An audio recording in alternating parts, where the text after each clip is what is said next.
Tway are suing their former tenants, Carl and Renee Antonucci, for property damage, unpaid rent, and a bathtub. Court come to order. All rise. Have a seat, please. Hello, Judge. Case 2154, Hellerman Tway versus Antonucci. Thank you. You're welcome. Miss Antonucci, the plaintiff, Miss Hellerman, gave you a job. Yes. When? It was probably February of 2021. Where had you worked prior to that? I just worked for myself. Worked for yourself doing the And same? cleaning. Cleaning. Yes, and I worked for Rite Aid as assistant manager And your husband was in prison. for a year last year. He was in prison on a 2 to 10 year sentence, correct? A rider. It's called the rider program, and it's about a 1-year program. You were convicted in the state of Idaho for what, sir, and when? It was 2012 was a third DUI. And at that time, you were sentenced to 2 to 10 years. Oh, correct. Yes, my apologies. I just read it online, sir. Yeah. It's not a secret. It's out there. So you were sentenced from 2 to 12 with a minimum of 2 years. And the rest of the sentence, you were supposed to be on probation. Correct. You violated the probation and you were sent back to prison. Correct. And that decision, violating your probation, you appealed. Correct. And the appellate court, the highest court in the state of Idaho, affirmed the lower court decision violating your parole, Probation. Yes, correct. your probation. And that was just 6 months ago. No, it was February of 2022 is when the opinion was published. Does that sound right? Yes, the Okay. response to that. Yes, correct. Yes. So what was your release date from jail? It was January 11th. Just a Yeah. second. Don't answer Yeah, for him. January 11th. Yeah, January 11th of 2022. correct. Now, you had been working for the plaintiff while he was incarcerated, Miss Antonucci, without incident. That be a fair statement? You were happy with them? I wasn't getting paid enough, but yes. Nobody's ever getting paid enough. Even I don't get paid enough. Right. Everybody thinks they're worth more than they're getting. Right. You didn't quit. You didn't complain. Now, at some point, when your husband got out of jail, there was a question about where you were going to live. Were you living in the property in question before he got out of jail? No. No. So he was getting out of jail. Where were you living while he was in jail? I was in Donnelly, Idaho, in our motorhome. Is there a reason that when he got out of jail, he couldn't go to the motorhome with you? He did. And then you tell me how you ended up in their property. Shauna and Joel took us to dinner, and They took you to dinner for what reason? I don't know, just to take us to dinner. Well, that was nice. Yes, it was nice. Very nice. So far you're working for people that you seem to like. Your husband is incarcerated. He gets out of jail. I assume you told him he was getting out of jail, that that's why he was around now. I assume you told him that he had been in prison. Yes. Okay. And they didn't hold that against him. They invited you out for dinner. Yes. Tell me how the conversation came up about a new place to live. We were just talking about moving to Adams County. Why? It's just a better situation. Oh, just a second. Was he required to be in a particular county for his probation? No. Now, was he required to live in that county? No, he's not, unless he puts in a request to move. And that was approved. Well, is there any reason why you put in a request to move after he was released from prison? Yes, because they offered to talk to Monica about a house that was coming up for rent in Adams County. Just a second. Who knew about a house? Did you know about a house that was coming up for rent? No. Yeah, I'm not getting a sense of forthcoming answers from you. You have somebody who cleans for you, whose husband has been incarcerated, who hasn't been living in any of your property. Now he's coming out of jail, and I want you to tell me how the discussion of a place to live came up. You're out to dinner. Yes, we invited him out to dinner. We were excited to meet him. They had mentioned they had put in for a change of probation officers. So he put in a request for a new probation officer. Yes. But for the fact that you told them, they would have no way of knowing that you had to move from one place to another. You had to have told them. You put in a request to move. We were just looking for a place to live. You approached them and said, do you have a place for us? No, I did not say Well, that. then, how did it come about? There was sort of acrimony at the end of your moving out, but I'm going to take one thing at a time. They say that when you moved out, you took a claw bathtub. Did you take the bathtub? The answer is either yes or no.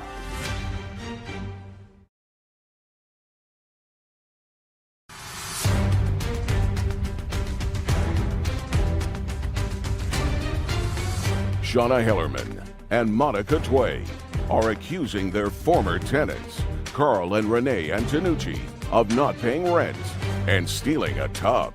We were friends, and they invited Who was us out friends? to dinner. Just a Shauna sec. and I were friends. That's yes. it. So and this they, is somebody who's a friend yes, of yours. And I did not. I cleaned her house very randomly, but I'm with subcontractor. I was not an employee. In fact, I called myself an employee of hers once, and she said, "You're not an employee. You're my friend. You're a subcontractor." So we were at dinner, and we were saying that we were wanting to look for a place to live, and Joel said, "Oh, well, there's a place in Adams County that Monica just bought.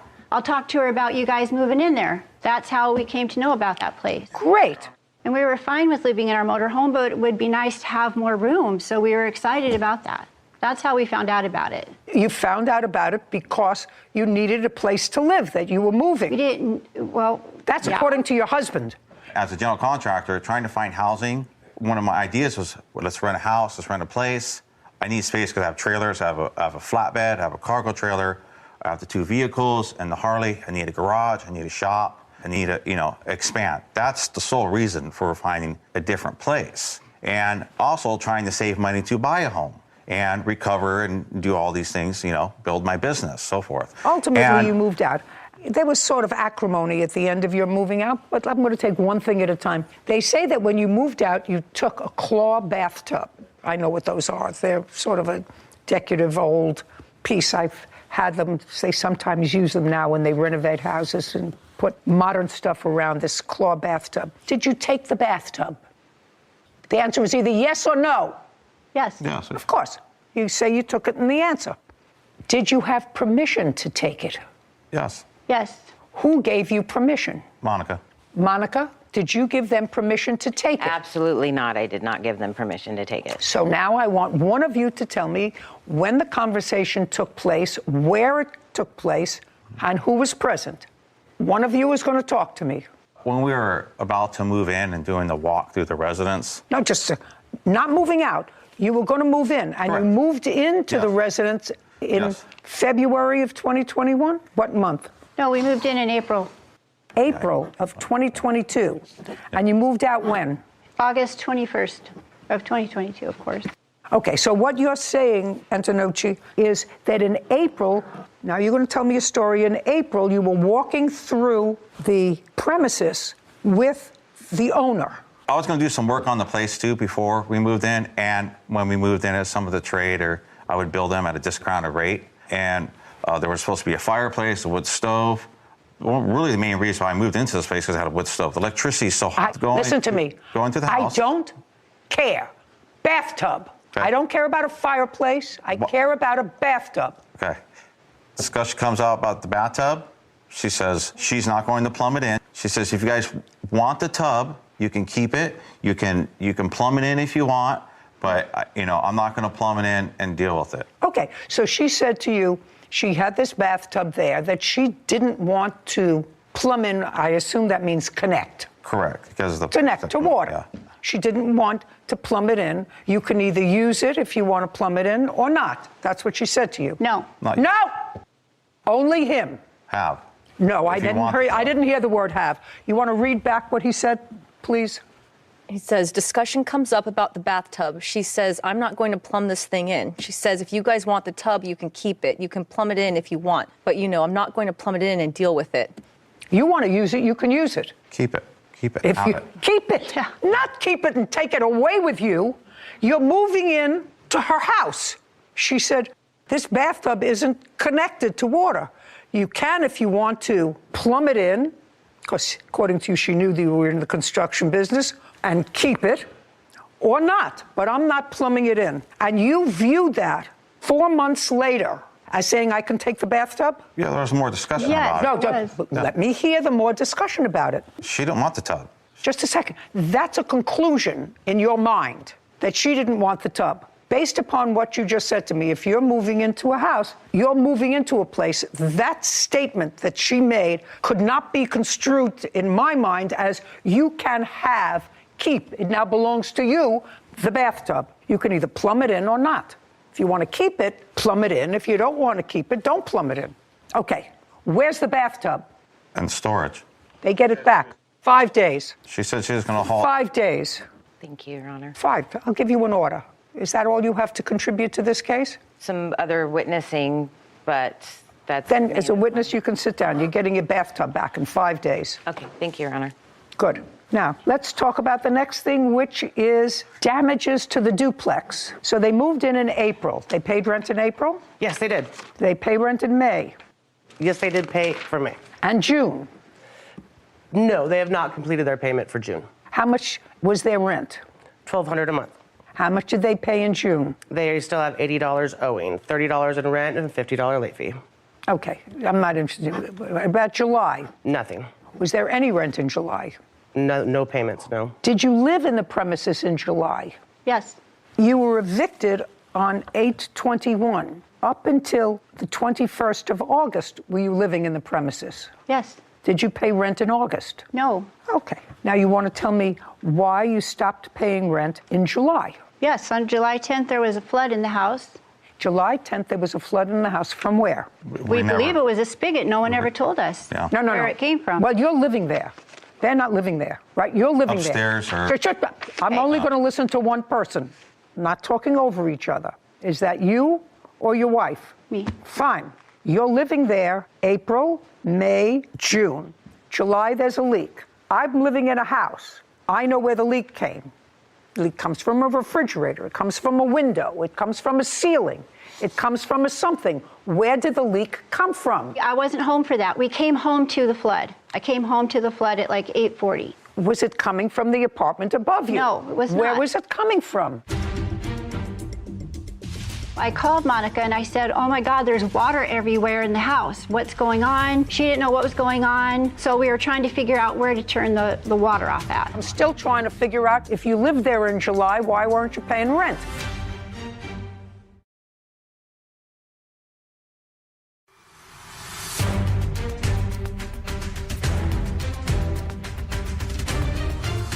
Shauna Hellerman and Monica Tway claim their former tenants, Carl and Renee Antonucci, owe for unpaid rent and a bathtub.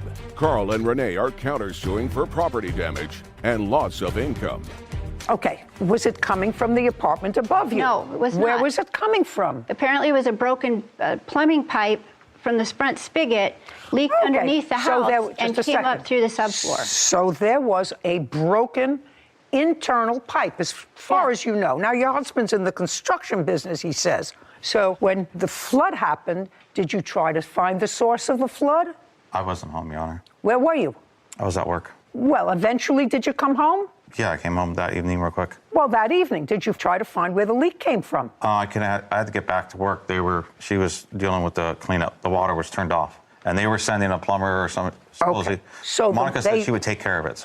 So they turned off the water, which is perfectly reasonable because the water is coming from an internal pipe that burst, right? And then what happened? I'm still trying to figure out why They did not turn off the water until after I got home. I walked in. So I called Monica and I said, oh my God, there's water everywhere in the house. What's going on? She didn't know what was going on. So we were trying to figure out where to turn the water off at. Okay, so that's when the water so got far, turned off. 100% understand you. Got it. Came home, you found water, trying to find where it comes from. Finally, turned off the water. I'm still trying to figure out if you lived there in July, why weren't you paying rent?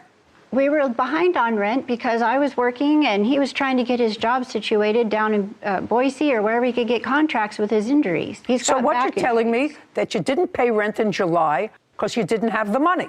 No, we did not have the money. Well, that's what I'm asking you. So other than the fact that you didn't have money, there was no reason why you didn't pay rent. We were making payments whenever we could. You paid no and that payment was in fine July. for Shauna. You made Yes, no we did. payment in July. No. In June you did. In June we did. In July June we you did did not. Listen. And as long as I was still working for them, that was fine when we were late or making payments to them. Just a second. You made no payments in July and you made no payments in August. You had made payments in I wasn't going to April, pay for May, August and when June. we had a flood. I'm just telling you. Yes. I'm asking you a question. Is the reason you didn't pay your rent because you didn't have any money? Yes, Your Honor. Okay. Then you owe them the rent, $2,400. You lived there. You Well, wait ate a the steak. wait a minute, Your Honor. I'm not speaking to you.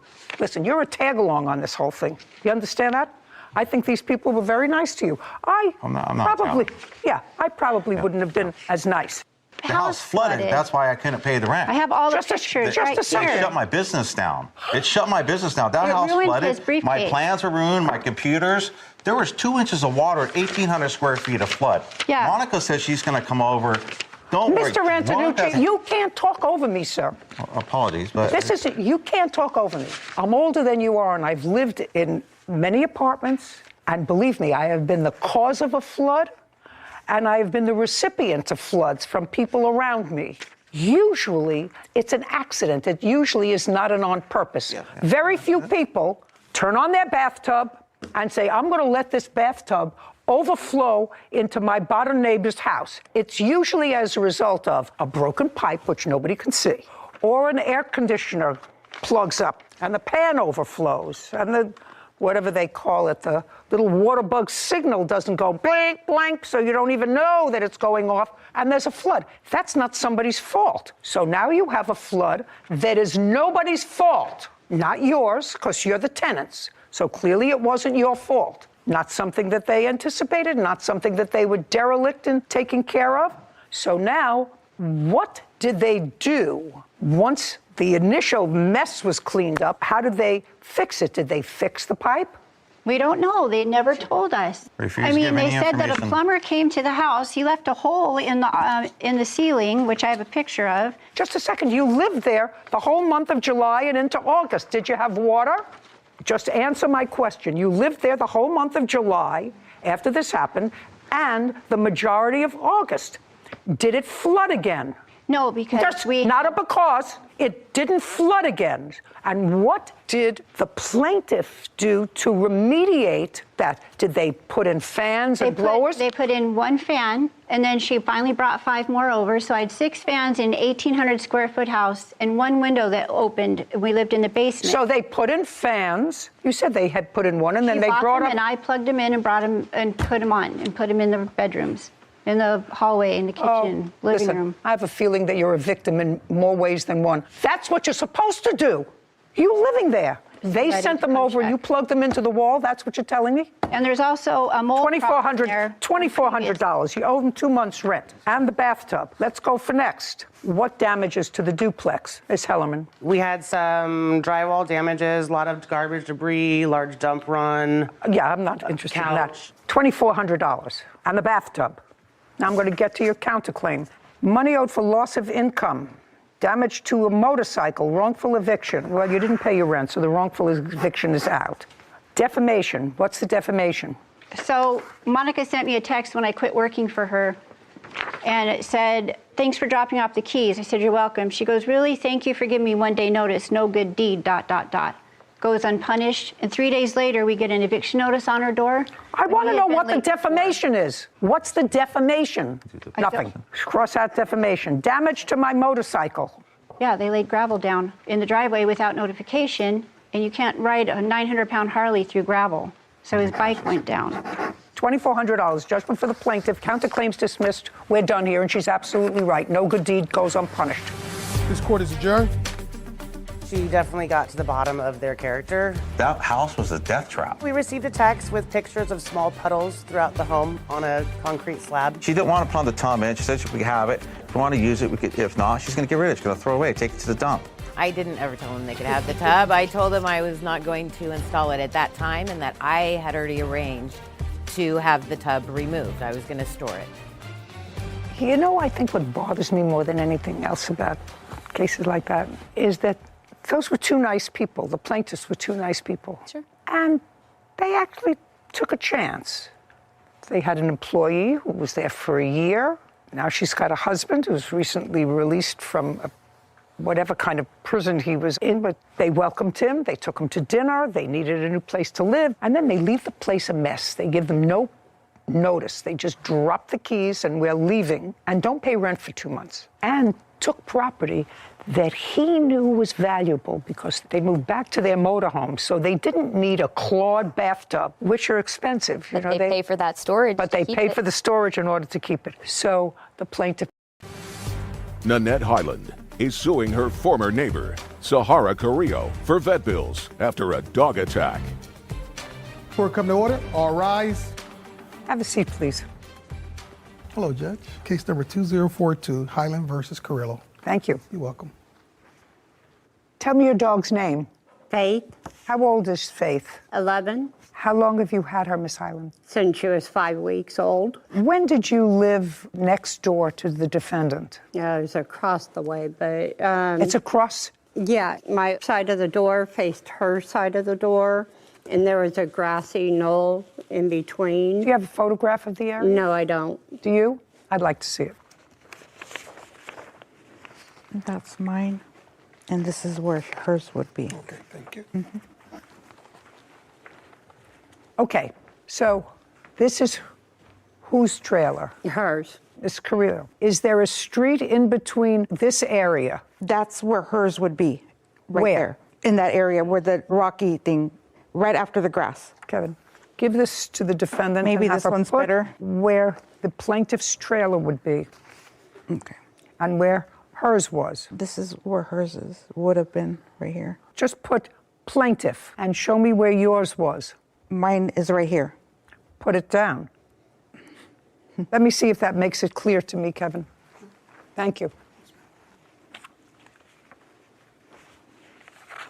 Yours is here, plaintiff's is here, and this large grass area is a common area? Yeah.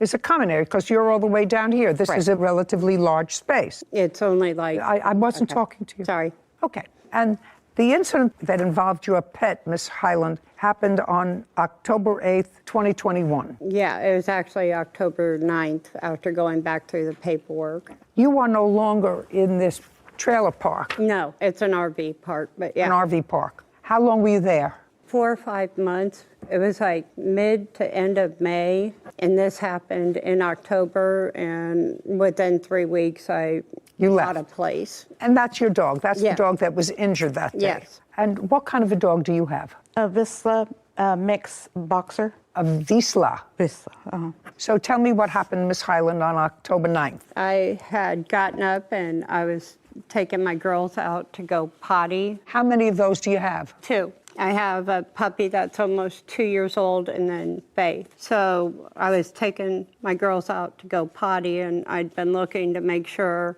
that the dog was inside, and I didn't see the dog, and it was on its chain under her trailer, apparently, because when we came outside. Was your dog on a chain? On a leash, yeah.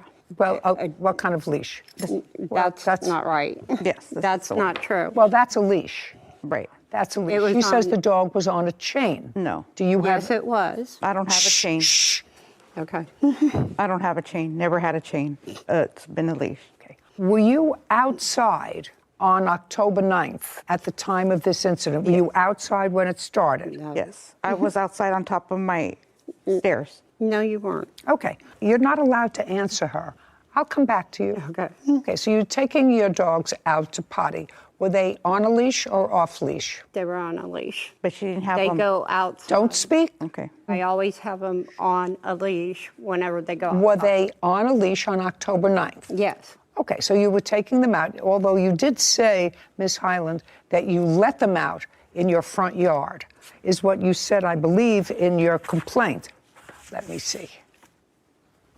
You didn't say I took. You said I let my dogs out in the front yard to go to the bathroom. Mm-hmm. Well, When I say let them out, let me clarify, okay? I'm always with my dogs. I know that you say you were always with them. Yeah. That's not my question. My question to you was a simple one. Were they on leash or off leash? Yeah. Yes, what? They were on their leashes. Mm-hmm. Be careful. You took them out on leashes in the front grass. Mm-hmm.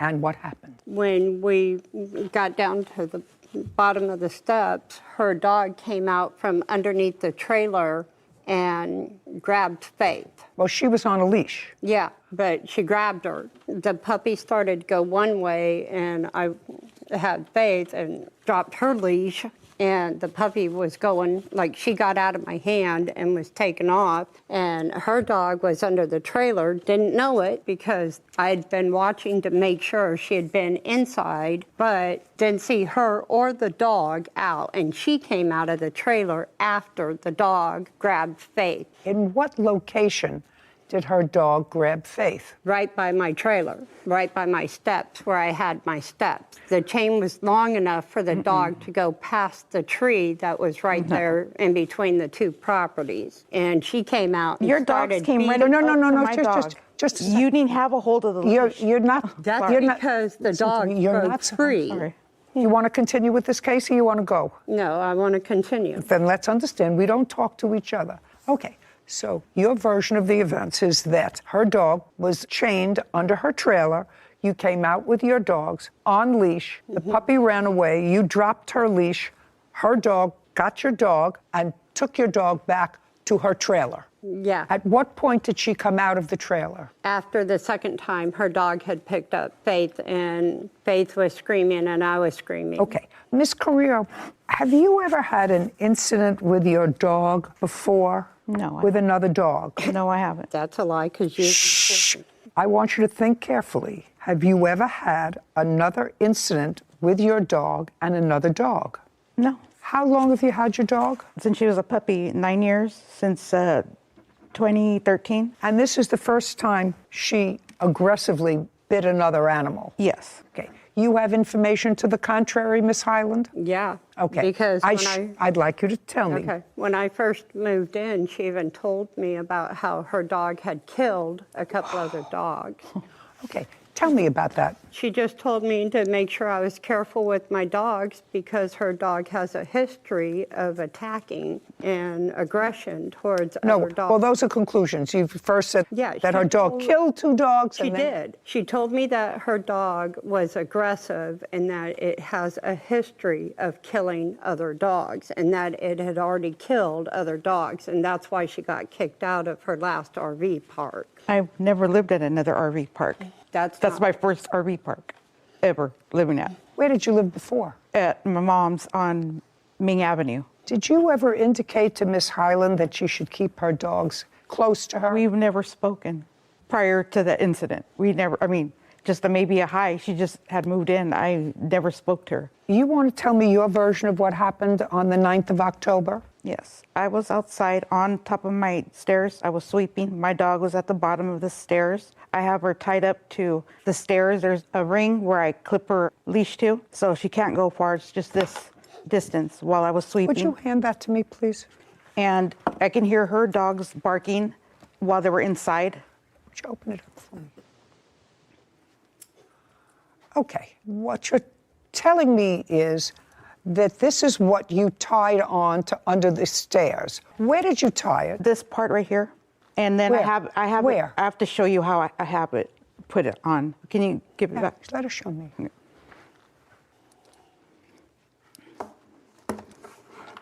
I'll clip it onto her harness, and then this would clip What onto the harness? bottom. My dog's harness. Are you telling me that your dog was on a 2-foot lead? Yes, I have her right there when I'm right there. Yes. Okay. Yeah. Okay. My neighbor can vouch to that. Yeah.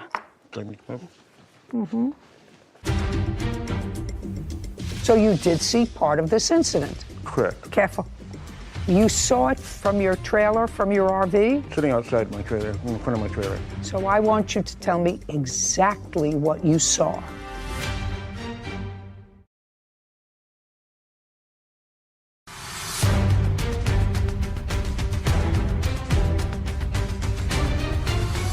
Nanette Highland claims her former neighbor, Sahara Carrillo, owes for vet bills after Sahara's dog attacked her chihuahua. Tell me your name. My name is Garrett Newhouse. Mr. Newhouse, how long have you been the defendant's neighbor? 2, 3 years. Did you see the dog on that gizmo? Yes. How far do you live from the defendant? Directly behind Sarah. I'm just right behind her. Behind hers. So you face the back or the front of her trailer? The front of my trailer faces the back of her trailer. The door is the same direction towards the yard. So that you don't see her front door? Her trailer is angled so that I can see her front door. Okay. You want to tell me your version of what happened on the 9th? You could sit down. I was outside on top of my stairs. My dog was at the bottom. On the On bottom, this thing, On the okay. bottom, I have a hook that I clip her leash to, and she was sunbathing right there. I moved her other places, but while I was there, sweeping on top, she was right there. So then I hear her dogs inside that were barking, and then all of a sudden I hear the door open, and the dogs just come rushing.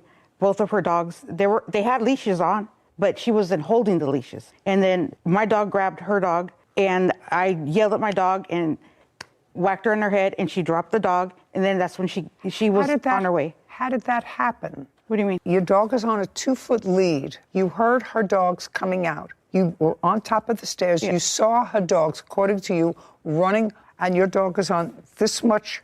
This much? Yes. No, actually not that much, because you made a loop. Yeah, that's the way I do it. Well, not a moment ago. Way. You made it. You Yeah. made a loop, so it was on about this much, and on about this much lead, your dog picked up her dog in the mouth. How many times? Just that one time, and it's this long. You can see where the area is all dirt, where she stays on it and runs around it or misses in the dirt. The grass is still right there where it's nice and green, and the area that she sits in is right there, right in front of my stairs.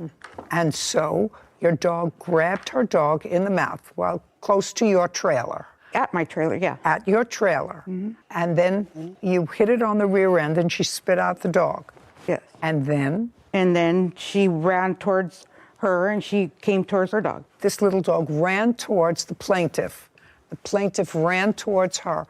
And what did you do? She went to get her dog and I What grabbed did you my do? dog. How did you grab your dog? I took her off her leash and put her inside. And then I went to see if her dog, is your dog okay? You should have had a hold of her leash. Now, what did you say to her when you came out? Is your dog okay? Okay. Is your dog okay? And what did she say to you? I can't remember. She was just, your dog, got my dog. I'm like, how come you didn't have the leash? They were on leashes, but she wasn't holding them. And she said because of her legs that she couldn't. And I told her, then you shouldn't have dogs if you can't take care of them. Just a second, is that what you said to her? You shouldn't have dogs if you can't take care of them? If you can't take, they can't be loose. There's a leash law, and she didn't have the leash. She had leashes on them, but she didn't have a hold of them. I'm just asking you. Yeah. That's what you want me to believe you said to her. That's what I said to her, yeah. You shouldn't have dogs if you can't take care of them. That's what I said, yes. Okay. And did you see her dog injured in any way? No. Can I see the records from the vet, please? Yeah. And here's even photos. And was there a report made to either the There was, RV? but Shh! I didn't finish okay. my question. Was there a report made to the RV park Yes. or to the police department? Yes. May I see that too as well? I don't have the RV park or the police report. They Okay. could not. Okay, but they could were not. sending me all over. The answer is I don't have them. Yeah, but that's just photos from the injuries. Now, I'd like to see the vet report, please. This is the neurology. This is all the other vet stuff. Don't give me a whole bunch of stuff. I'd like to see the reports and the bills from the vet. And I am correct, sir, you did not see any of this incident. Is that correct? Only the commotion Just when a second. and she I'm smacked asking the you. dog and No. Stand up. Let's be very careful about your answer. Am I correct that you didn't see any of this incident? only after she had smacked the dog and he dropped the dog and that little commotion right there where she picked up the dog and went in the house. You saw it from your trailer, from your RV? Sitting outside my trailer. So I want you to tell me exactly what you saw. Now look at me. Her, Who's her? Sarah, her picking up her dog and going back to her house. Where was she when she picked up her dog? No, I tell you what you're going to do. You're going to show me right here. Like halfway between her house and my house. Her house. Put a mark where you saw her, where she picked up her dog. Okay. May I have that, please? Struck it somewhere. Like a couple feet away. So she picked up her dog right near Miss Carrillo's RV. Correct, yes. And where was Miss Carrillo? She took the dog and led it up the stairs, put it in the house, and shut the door, and came back out to see. And at that time, were you listening to what the two women were saying to each other? Not really. Were they yelling at each other, or were they calm? There was yelling. So if they were yelling, could you hear what the yelling was? I didn't know either one of them at that time really that well. I think I went back in the house at that point. Just whatever. Thank you. You've been most helpful. Okay. You have the report from me from the 9th of October? Yeah. I'd like to see it.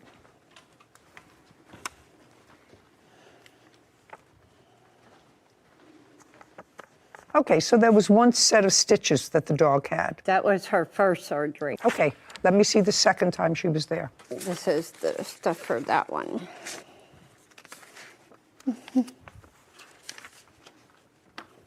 And that's why. Well, this was the day afterwards, and when did she go Right. back? It was June 30th because she was having grand mal seizures, and they had to keep her because they had to start her on phenobarbital because of the eye injuries and the head injuries. Well, it doesn't really talk about those That's injuries. in the pictures. It shows where her head was punctured. I see one wound, and I don't see a photograph. On the picture itself, if you see her head, there's a mark right here on her head by her eye. That was a puncture wound that they had to clean out. Okay, now, the defendant says both dogs had a leash on, but that the leashes weren't attached to your hand. Is that correct? Honestly, I don't remember because most of the time when I'm coming down the steps, I have their leash in hand, and sometimes, like going down the steps, I lose the leash or I drop it and they are at the bottom of the steps waiting for me because they know it takes me a minute to get down the steps. Okay. If you're standing on your steps sweeping, you see her dog's running across, then you jump down from the step and you grab your dog. Didn't she say that she wasn't sure if she was holding the leash? Her Absolutely. dog I don't answer your questions.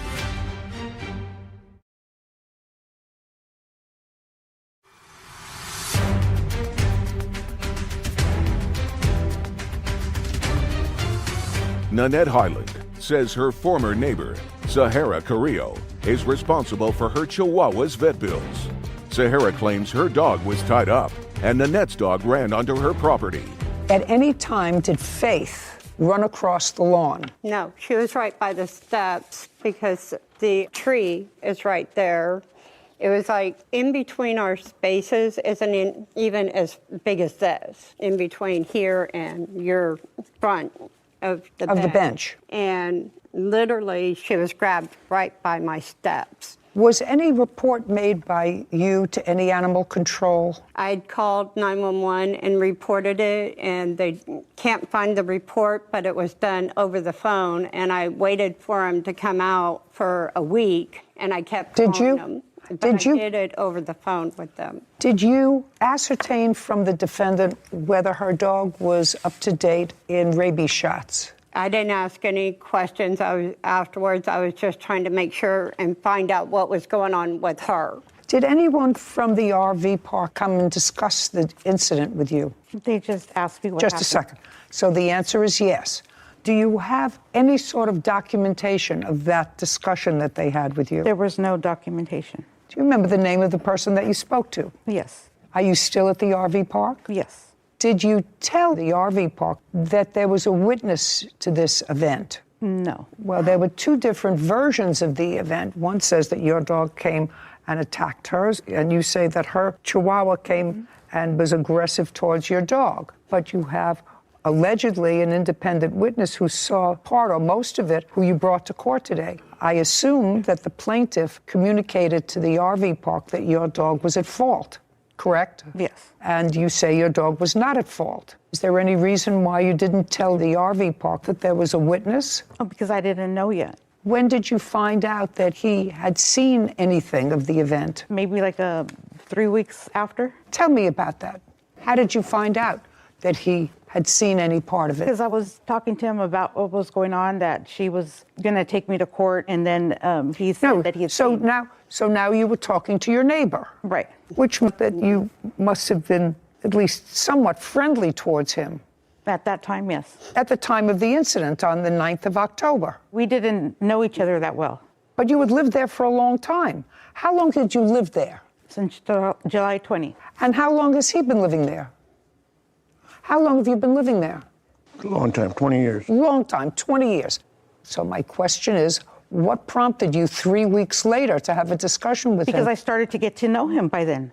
I worked. I worked at that time. I worked a lot. You know, so I started to conversate with my neighbor. That's... Mm-hmm. Okay. How much were your vet bills? This point, it's over $10,000. Have they been paid? Most of them. Okay. I'd like to see the bills, the last bill. And can I say something about what she said?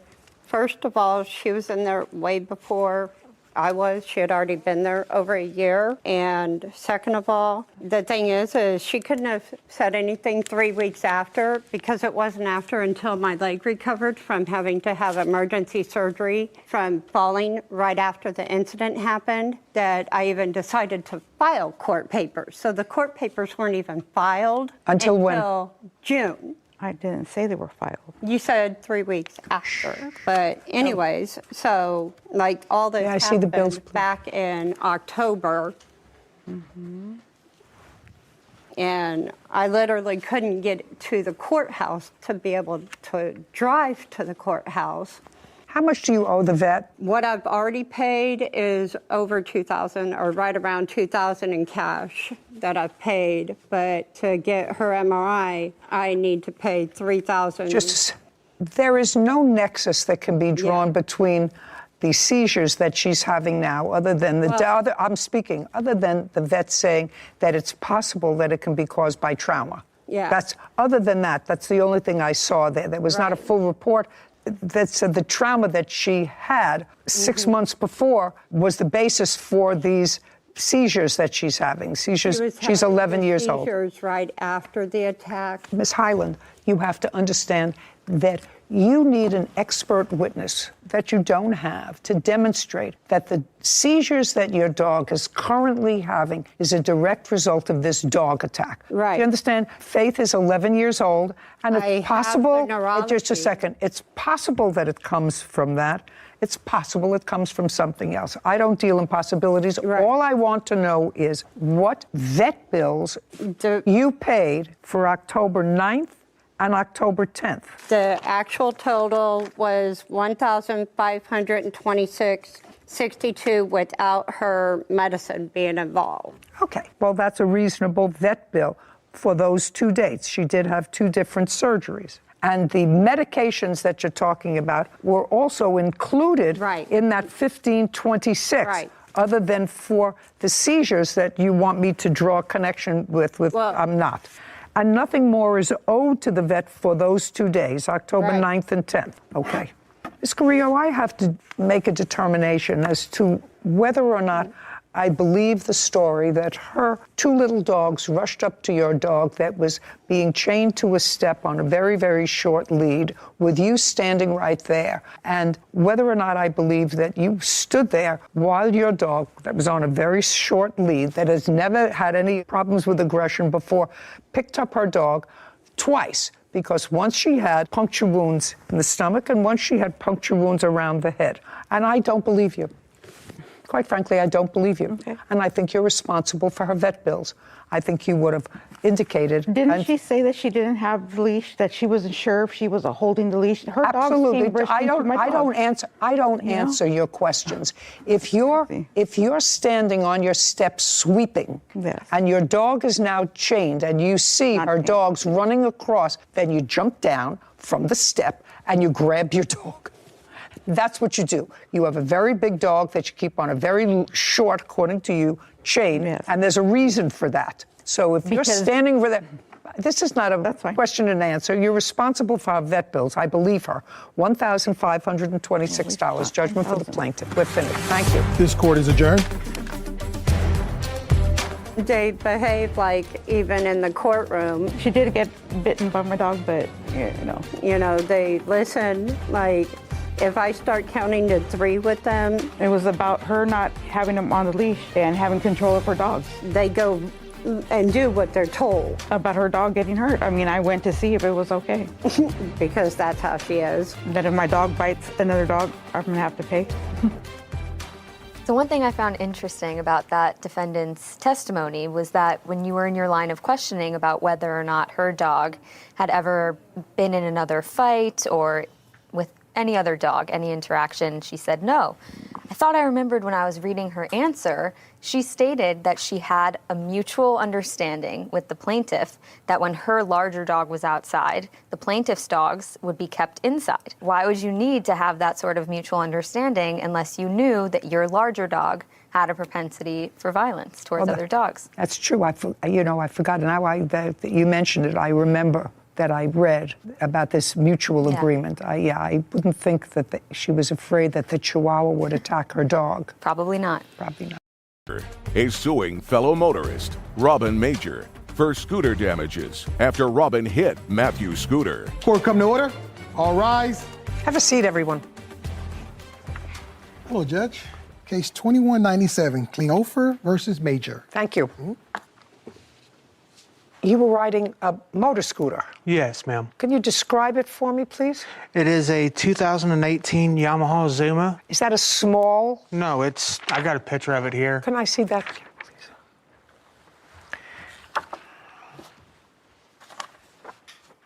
Yeah, well, it's small. Yeah, it's a small vehicle. You were on this vehicle with a child? Yes, ma'am. That was your son, who's how old? 12. What's his name? Justin Barr. He's not here today. No. Why not? He has autism. And you were riding with him going where on October 20th of last year? I just picked him up from school and I was on my way home. How far is it?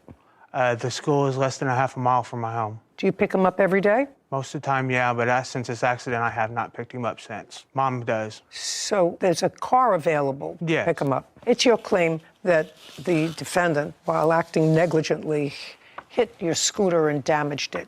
Yes, ma'am. You want him to be responsible. That happened on the 22nd of October. I assume sometime after 3 o'clock? Yes. It was at 3:18. In what state do you live? Evansville, Indiana. Is there any sort of helmet rule in Indiana? No, ma'am. Yes, there is. My son, for a child, yes. Just a second. So the answer is either yes or no. You Yes, said ma'am. no. For me, no. For my son, yes. Was your son wearing a helmet? Yes, ma'am. No, he was Shh, not. shh. No, listen to me. Shh. Don't speak. He had a small purple bicycle helmet on Now, you wear a helmet because? to keep him from getting his head hurt. Hurt. Yeah. Right. Well, Which just for my own interest, why wouldn't you wear a helmet to prevent you from getting hurt? Dumb is what dumb does. Well, that would be an answer, because that sounds sort of reckless to me. Yes, ma'am. I wear a helmet now. And I'm not so sure your son was wearing a helmet on the 22nd of October either, sir. So I want you to be very, very careful when I ask you this question again. Are you positive that your son was wearing a helmet on the 22nd of October? No, ma'am. I wasn't 100% positive, but he normally always is wearing a helmet. Okay. On your way home, I understand you have some sort of a chart to try to explain to me what the accident was. This is your version of the accident. So you want to step over there, Mr. Klinghoffer? Yes, ma'am. That would be you and your son riding, both of you, probably without helmets. And it looks, that's your version, and it looks as if... sitting in traffic. Just a second. Sorry. And it looks as if there's a lot of traffic. Yes, ma'am. So a lot of traffic, no helmets, you're on your way home, and go ahead. I was just sitting in traffic here, waiting for the train to clear, and he comes out of his driveway and backs right into me. Okay. No horn, no regard of me being there. Wait 1 second. On the other side, this is your chart. Yes, ma'am. On the other side of where the defendant's driveway is, which I assume is the blue car, that's his driveway, is that a street?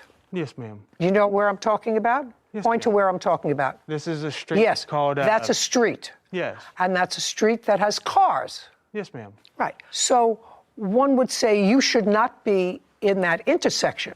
Well, Just a second. One would say, even in your chart, you should not be in that intersection. you should be either have enough room in front or wait until the traffic moves because you're stuck in the middle. So a car can't move out of. I was actually sitting about right here. Well, this is your chart. Yes, ma'am. So you indicate that that chart is not absolutely correct. No, it's and not. that your scooter was right behind the three cars. Behind these three cars here. But still in the intersection. Yes, ma'am. Just a second. We was coming to a rolling stop as the arms were coming down, so I didn't know where I was going to stop at, so I was rolling with traffic. And the vehicle that was in front of me was also pulling a trailer, and I couldn't see around it. It was a big box trailer. So you couldn't see what was in front of you? No, I could not. And I got as far away from his driveway as I possibly could. No, you weren't even thinking about his driveway, sir. Let's be square. You know, it's not a good idea to make things up as you go. No. You didn't even know that his driveway was there. Yeah, I did. You did? I knew it was there, but I was trying to get it far enough out of the way of the intersection. I didn't think he was going to come out of his driveway and back into me, ma'am. Well, so you were watching the other side, not the driveway? Yeah. Is that what you're saying? I was looking at the intersection, just making sure I got out of the intersection, got past the yellow line. Okay. So he clipped the rear right by my taillight. Yeah, back here. Yes, ma'am. And what happened? You can go back now. And it literally just shoved me over. Okay, go back. So it shoved you over. Now, when it shoved you over, did you land on one foot or did you land on the pavement? Oh, we landed on the pavement. I tossed my son up because he was sitting in front of me. Up onto his feet. Oh, hold on. Hold I went into dad the phone. mode. Hold the phone. Your son was sitting in front of you. Yes. Is that what he said? He was sitting in front of me. So your son was driving. No, he was not driving. I was driving. I'm trying to get this picture in my head. I'm being a with this little, parent. just a second, with this little scooter. Your son was in front of you. This is one seat. So he was sitting in front of you. Yes, ma'am. Your 12-year-old. Yes, ma'am. Yes. And how tall is your 12-year-old? Probably about 5 foot, if that. My size. Yes. So, like a fully grown adult. He may be not yet fully grown for a kid, but I'm a fully grown adult, and I'm 5 feet tall, and I've been that my whole life. So I'm an adult. Yes. Right? Okay. So your adult child is sitting in front of you. You're sitting behind him. Yes. Now, I want you to explain to me, hold out your arms. I want you to explain to me how your son is in front of you, you're behind him in the back part of this seat, and you're driving. I want you to explain that to me. The 12-year-old driving the motor scooter. He was not driving. I don't believe you. I don't believe you either. I don't care whether you believe me. You're not judging me. I'm judging you. So that means that if I don't believe you, that's important. If you don't believe me, that is irrelevant.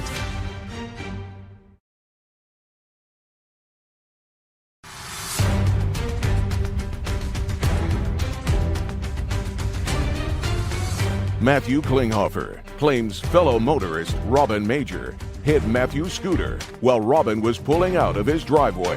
Go ahead. I'm reaching around my son and driving. I've been doing it since I was 16. I've been driving scooters since I was 16. Hey, you may have been driving scooters when you're 16, but I've been using my common sense for 80 years. And I don't see why your son wasn't sitting behind you so you didn't have to lean over on that big, long seat in order to be maneuvering this scooter. I'm not visualizing that, Mr. Klinghoffer, so I want you to take a deep breath. Kevin, let me see Mr. Major's diagram.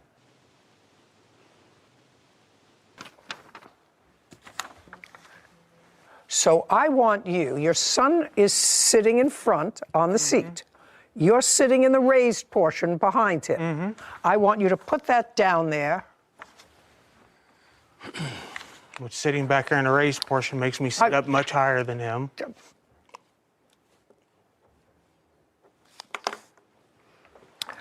Sarah, does your research indicate how long this thing is? Does it give any dimensions? I'm sure I could find it. Okay, so he clipped the back and you fell off? We fell over. I stood my son back up. I got up. So you fell over and son got up? I got my son up. I got up. He was still pushing my vehicle. I got up to smack on the back of his window. And then he gets out and aggressively screaming at me, why are you smacking on my window? Why are you trying to break my window? Okay. I asked him, why are you still proceeding to try to run over my vehicle? But he's not trying to run over your vehicle, sir. What kind of car did he have? He had a truck. Chevy Blazer, 2003. Big one. He's in a very high SUV, right? And you're in a very low scooter. Mm-hmm. Now, neither you or your son went to the hospital, is that right? No, ma'am. Neither you or your son had medical treatment at the scene. My son was looked over, but that was Just a second. Neither you had medical treatment at the scene. No. Neither you or your son went to a doctor. No. Now, do you have a photograph of what your scooter looked like after this accident? Because this is his photograph. That's after the accident. There's another one. Okay, I'd like to see what your photograph looks like. There's all of them. Mr. Klinghoffer of the motorcycle, because Mr. Major is handing me up his photographs of what this looks like. Here's the whole stack. Okay, so what we're talking about is this piece right here. That's my exhaust. And Just a second, that's what's damaged. That and the upper panel there. I don't see anything damaged in the upper panel. On picture, it shows it. I'd like to see I bet it. it does. Now, on that muffler, that's rust. That's not rust. I might not know nothing about scooters, but I know what rust is like. Mr. Major. Yes, ma'am. I don't know what's wrong with you. I made myself clear pleasantly to you, respectfully to you, but you certainly understood that here we don't talk to each other. Yes, ma'am. That you will have a turn right now. It's his turn. Yes, ma'am. And Your Honor, that wheelbase is 50 inches, so about 4 feet wheel to wheel. Okay, so let me see. So from here to here, wheel to wheel is 4 feet. So sitting on the back here, in order to get to the handlebars. Maybe like 3 feet. 3 feet. Hold out your arms. Nah. Okay. Now, just to complete your story, sir, Mr. Klinghoffer, this happened in October, and you said you wear a motorcycle helmet now, or a helmet now, since the accident. Yes, ma'am. Since this accident. It scared me straight. And did you or did you not have the scooter repaired? No, I have not had it repaired. Just a second. So the answer is no. Pay attention, Mr. Klinghoffer, from which I deduce, you're looking at your papers, from which I deduce that the motor scooter is operable. You've been using it since October, despite the... Oh, yes, that's what you just said. I haven't been using it. Who's been using it? I got 3 others. No. I got 3 other scooters that I've been driving. I don't have believe... not been driving Just a that one. second. I don't believe you, sir. Okay. I want you to be really careful about what you say to me. You do wear a helmet now. Now you know where I'm going, Mr. Klinghoffer. Since the accident, so does your son. There is nothing that appears to be mechanically wrong with this motor scooter in either your photographs or his. Nothing mechanical. Estimate. I don't care what your estimate says, sir. On my naked eye. First of all, you understand that I'm doubting. I understand, I'm doubting big parts of your story, Mr. Klinghoffer. I understand, ma'am. I doubt big parts of your story about whether or not you were wearing a helmet. I don't think your son was wearing a helmet. I think that this diagram indicates to me that you were in a place where you shouldn't have been. That's your diagram. He has his own diagram that'd probably be very different. So I am going to assume, because that's my common sense, that you and or your son have been riding this motor scooter since October and that it hasn't sat idly. I don't care what you got, because the pictures belie the fact that this motor scooter was damaged beyond being rideable. And that's if it was his fault. Okay, now we've got his picture, now we're coming to you. Is that a fair and accurate representation of the accident site? No, it's not. Yes. Now. How would you know? You wasn't even there. You didn't show up 20 minutes after the fact. Excuse me. You did not show up. She wasn't even there. I'm going to throw you out, and you're going to lose this. I'm going to throw you out, and you're going to lose. You called him an idiot in front of my son. Okay, she's gone. Gone. Yeah. I know why you can't afford insurance. Gone. We wouldn't be here today if he had insurance. Did you understand why I threw your wife out? Yeah. Yeah.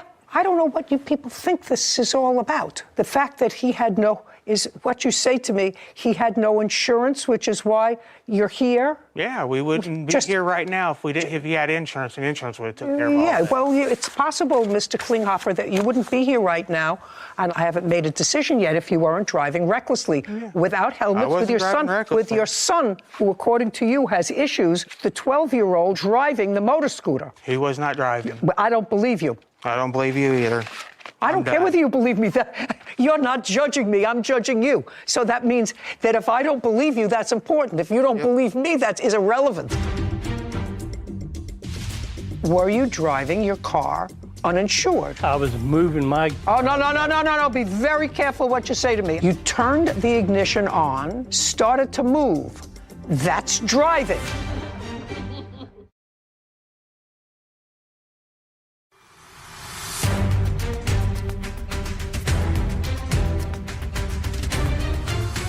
Matthew Klinghoffer is accusing fellow motorist Robin Major of hitting him and his son while Robin backed out of his driveway. Okay. Your statement, Mr. Major, based upon this diagram, is that the defendant pulled out and was to sort of beat the traffic and was driving not in a lane, which suggests to me, sir, that you saw him. I didn't see him.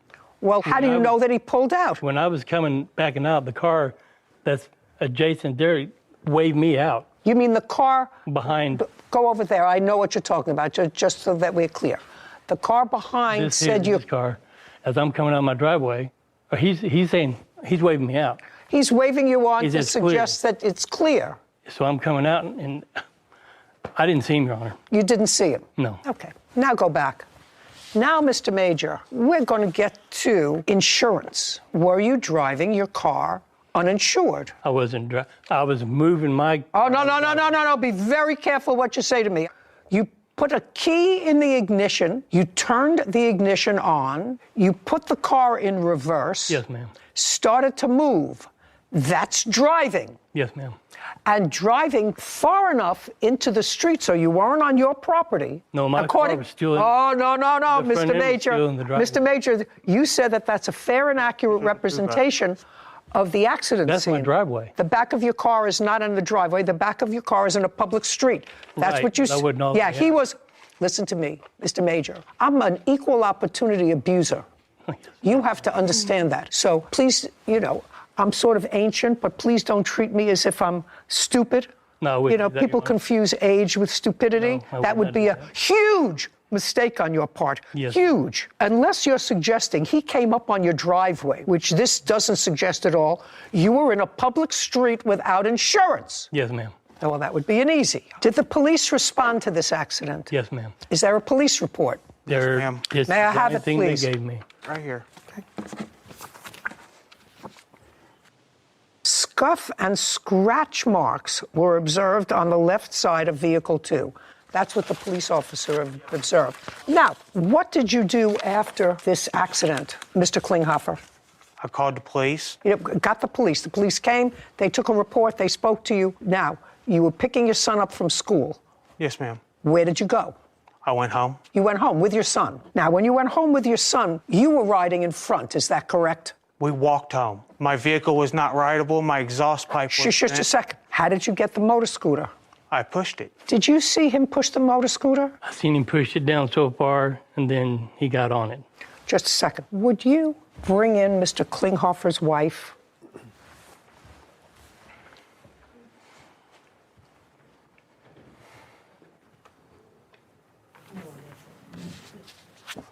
This way.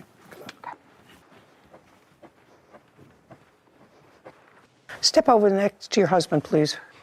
Were you at home when your husband came home with your son after this accident? He actually called me. Just a second. I said, were you at home? Yes, I was at home. Who else was home with you? My brother and my friend. You say your husband called you and he told you about the accident? Yes. And what did you do? Me and got in the car and we pulled up and I parked in the middle of the street. Go over to that chart and show me where you pulled up.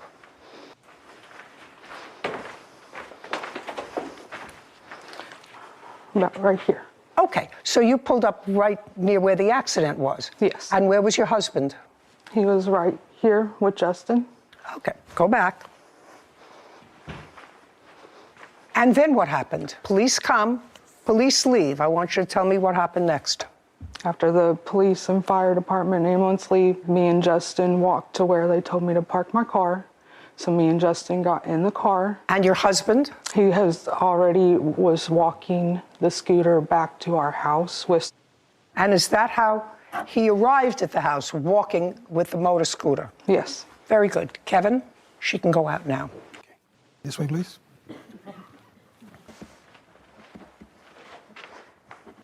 Now, as soon as Kevin gets back, I'm going to take a look at your estimate. Thank you, Kevin. Okay, so protector muffler, reasonable. Front fender, unreasonable. Just a second. You understand? Yeah. Okay. Radiator cover, footrest boards. No. Rear reflector is reasonable. Exhaust pipe. Okay. Now, Mr. Major. Yes, ma'am. I'm going to tell you that ordinarily I would award him half the damage because I think that he was 50% responsible for this accident. I think he was driving negligently with his son. I think his son was actually, his 12-year-old son was driving the scooter. I think that that's what happened because his story about him sitting in the rear seat hunching over his son in a 4-foot wheelbase is not something that I can conjure. And if it was true, it was still reckless. So I would actually ascribe half of his damage to him. I'm not, and I'm going to tell you why. Because if there was a lot of traffic, you are at least partially responsible for not being more cautious. You're driving in a big car. There was somebody behind you because you did, in fact, hit them. And you have to be very cautious when you're driving a big car. The reason I'm ascribing all the damage to you, sir, is because you had no insurance. And nobody belongs on the road without insurance. And there has to be a penalty when you're driving without insurance, just like when you're driving without a license. Do you require a license? Just a second. Hey! Where you live, which Sarah can check, do you need a driver's license to ride a scooter on the street? No, you need an endorsement for a Class B scooter. A what? An endorsement for a Class B scooter. Okay. Do you have that? Yes, ma'am. Does your son? No. Your son was driving. Your case is dismissed. We're finished here. Thank you very much. My son was not driving. This court is adjourned. I had insurance, but I had it on my other vehicle, not on my truck. I didn't feel nothing until he was pounding on the back of my window. I did not see the scooter until after the fact. Wear your helmet when you're on a scooter and have insurance when you're back on your driveway. You know what was interesting about that, Sarah, to me? The one thing he said, which came out sort of by accident, was that his son was in front of him. And there's no question that... I can imagine a world in which you're very uncomfortably trying to ride around your son, but he's not a 7 or 8-year-old. You know, he's a teenage boy who's 5 feet tall, and that would be like one of us sitting in front of him. So I agree that it doesn't make the most sense. I could fathom it. However, common sense kind of kills it. Common sense kind of kills it, and so does, we were all wearing helmets. Yeah. And so does, I pick him up in the motor scooter, and this guy for sure lets his 12-year-old son drive it. And there's a lot of traffic based upon what both things, and the defendant had no insurance. Kimberly Gutierrez is suing her mother, Rhonda George, for false allegations, debit card charges, and personal belongings. Court come to order. All rise. Have a seat, please. Case 2131, Gutierrez versus George. Thank you. You're welcome. Miss Gutierrez, this is your mother. Yes, ma'am. And who is this? My grandmother. And that's your daughter? Yes.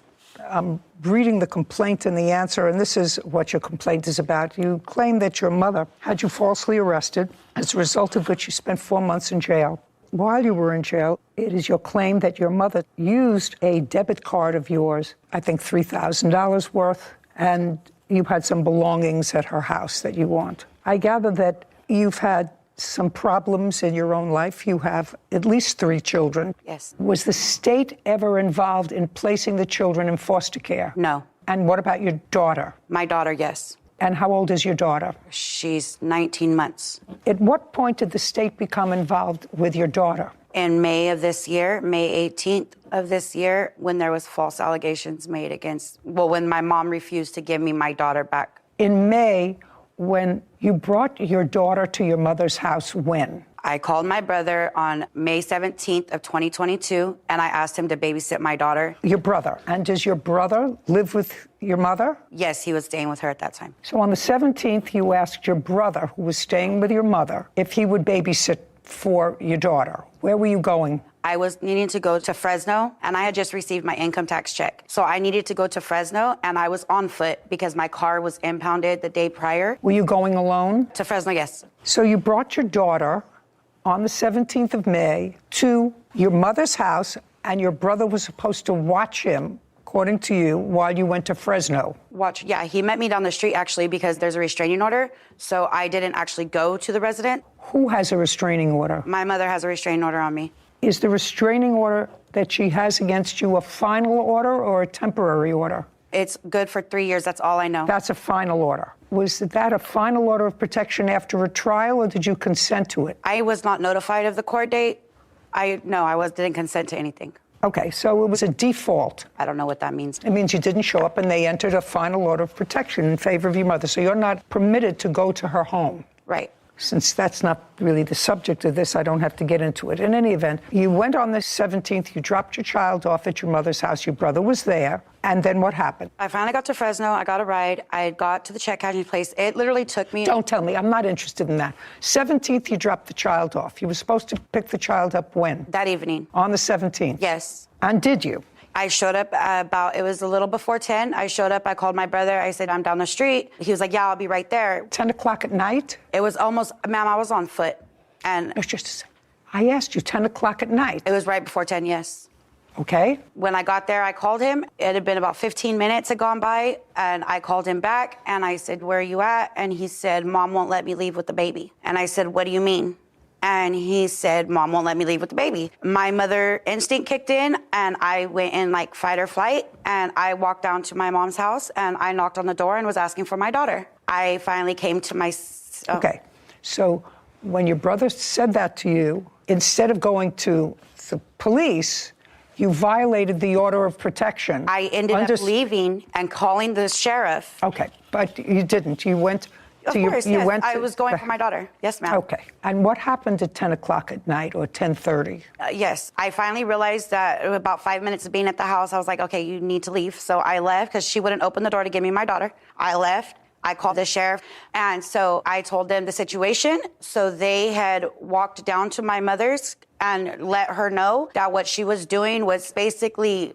No, not what she was doing. The police came and told her with that they could arrest her. And told her that if she did not, that she needed to give my daughter back. But because it was late, the baby was already asleep. And so the cops that came back down to me, and they said, look, we don't, because they knew me. Whatever. I'm allowing you to give me a certain amount of hearsay so that I can make this story make sense. Oh, okay. Do you understand? But don't tell me because they knew you, what they thought. Yes, ma'am. You were told to come back in the morning. Yeah, the agreement was that between my mom and the sheriff was that I could pick up Malia in the morning. The sheriff told me to call before 6 o'clock in the morning before he got off his shift, and that he would come back out and do another standby. The next morning came. Between me and my grandma, I had to call my mom. And no, just a second. What does that mean between you and your grandma? Your agreement was you were supposed to call the sheriff. According to you, before 6. I called my grandma. No, not the grandma. The agreement was you weren't supposed to call your grandma. You were supposed to call the sheriff. Right, but I needed a ride. So I called my grandma to have her come pick me up. Just a second. Where were you? I was staying at a friend's house. I didn't live in Selma. Just a second. You were staying at what friend's house? The sheriff came, got behind us, and tried to pin us in, and my grandma went to take off. So your grandmother was driving? Yes, ma'am. And she was trying to evade the police to go someplace else.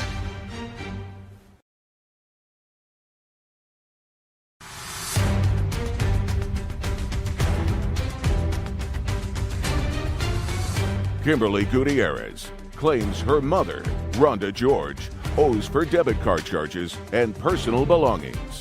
You were staying at what friend's house? My friend Isaiah's. Isaiah? Yes. I stayed the night there waiting for my daughter. Just a second. Isaiah. Isaiah what? Bonilla. And what is your relationship with him? He's my best friend. He's been my best friend since high school.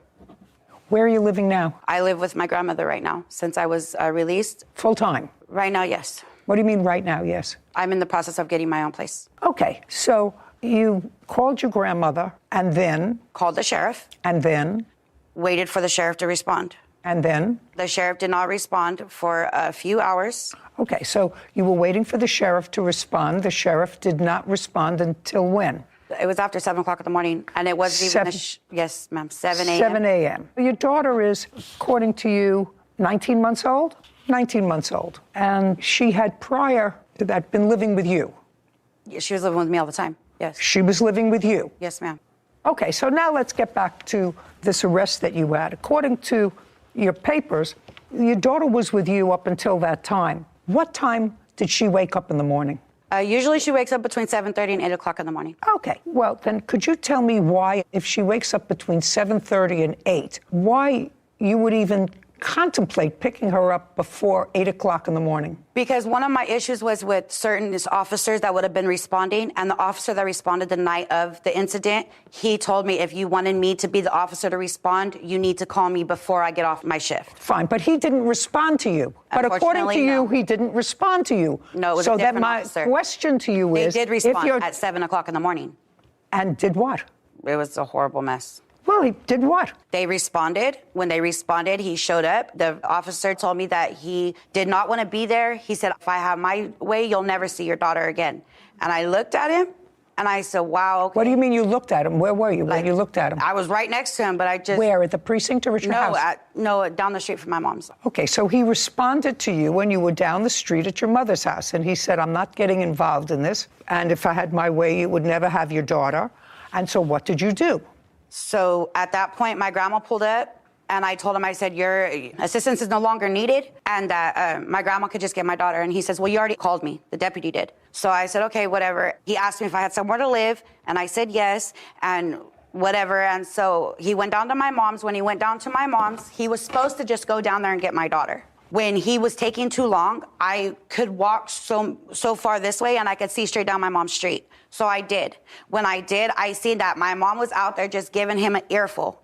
I know this woman very well, okay? So I just imagined what was being said about me. Well, I guess the back door is screwed and nailed shut at the house. I don't know why. I don't know why. It's not important. Yeah. So anyways, my best friend went over the back fence. What do you mean your best friend? Isaiah Bonilla.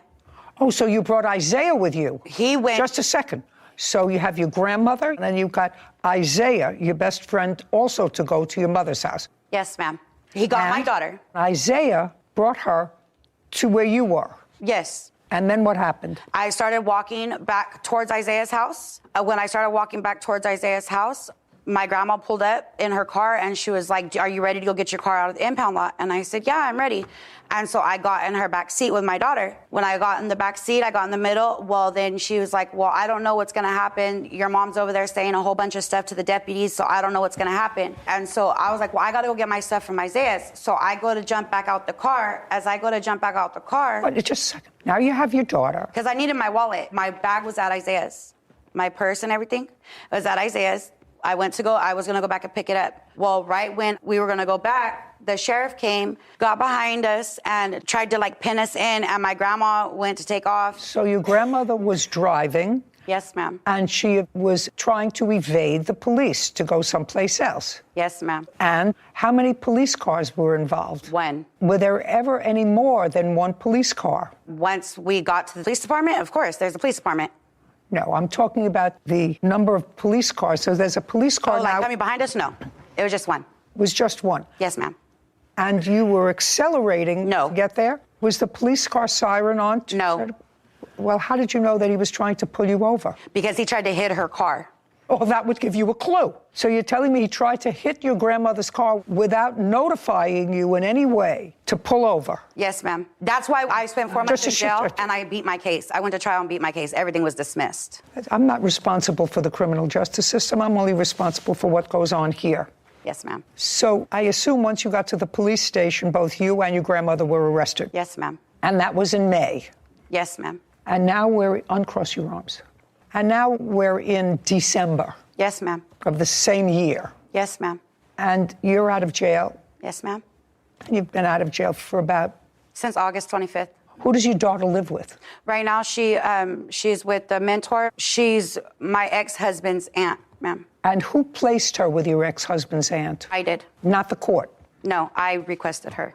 Does the child's great aunt have guardianship? No, custody? I'm getting my daughter back, ma'am. But for the last 3 months, she's been with this aunt. Right, because Child Protective Services did get involved, and Child Protective Services, I've been doing everything that... Well, that's what I asked you. I asked you whether Child Protective Services Child were Protective involved. Services did get involved with my daughter, yes. Did. That's what I assumed. And I've been drug testing, I've been Just doing... a second. Yes, ma'am. That's what I assumed, that Child Protective Services was involved. And so if Child Protective Services are involved, then they are overseeing the child's placement with the aunt. You have an ongoing case. Yes, ma'am. Probate court. No, not probate. Which one? Family court? Family court, yes. When was the case opened with regard to your daughter in the family May court? 18th, the day I got arrested, ma'am. And that child became involved with the foster care system in May. Okay, so your grandmother also spent a little time in jail. How much? 2 weeks.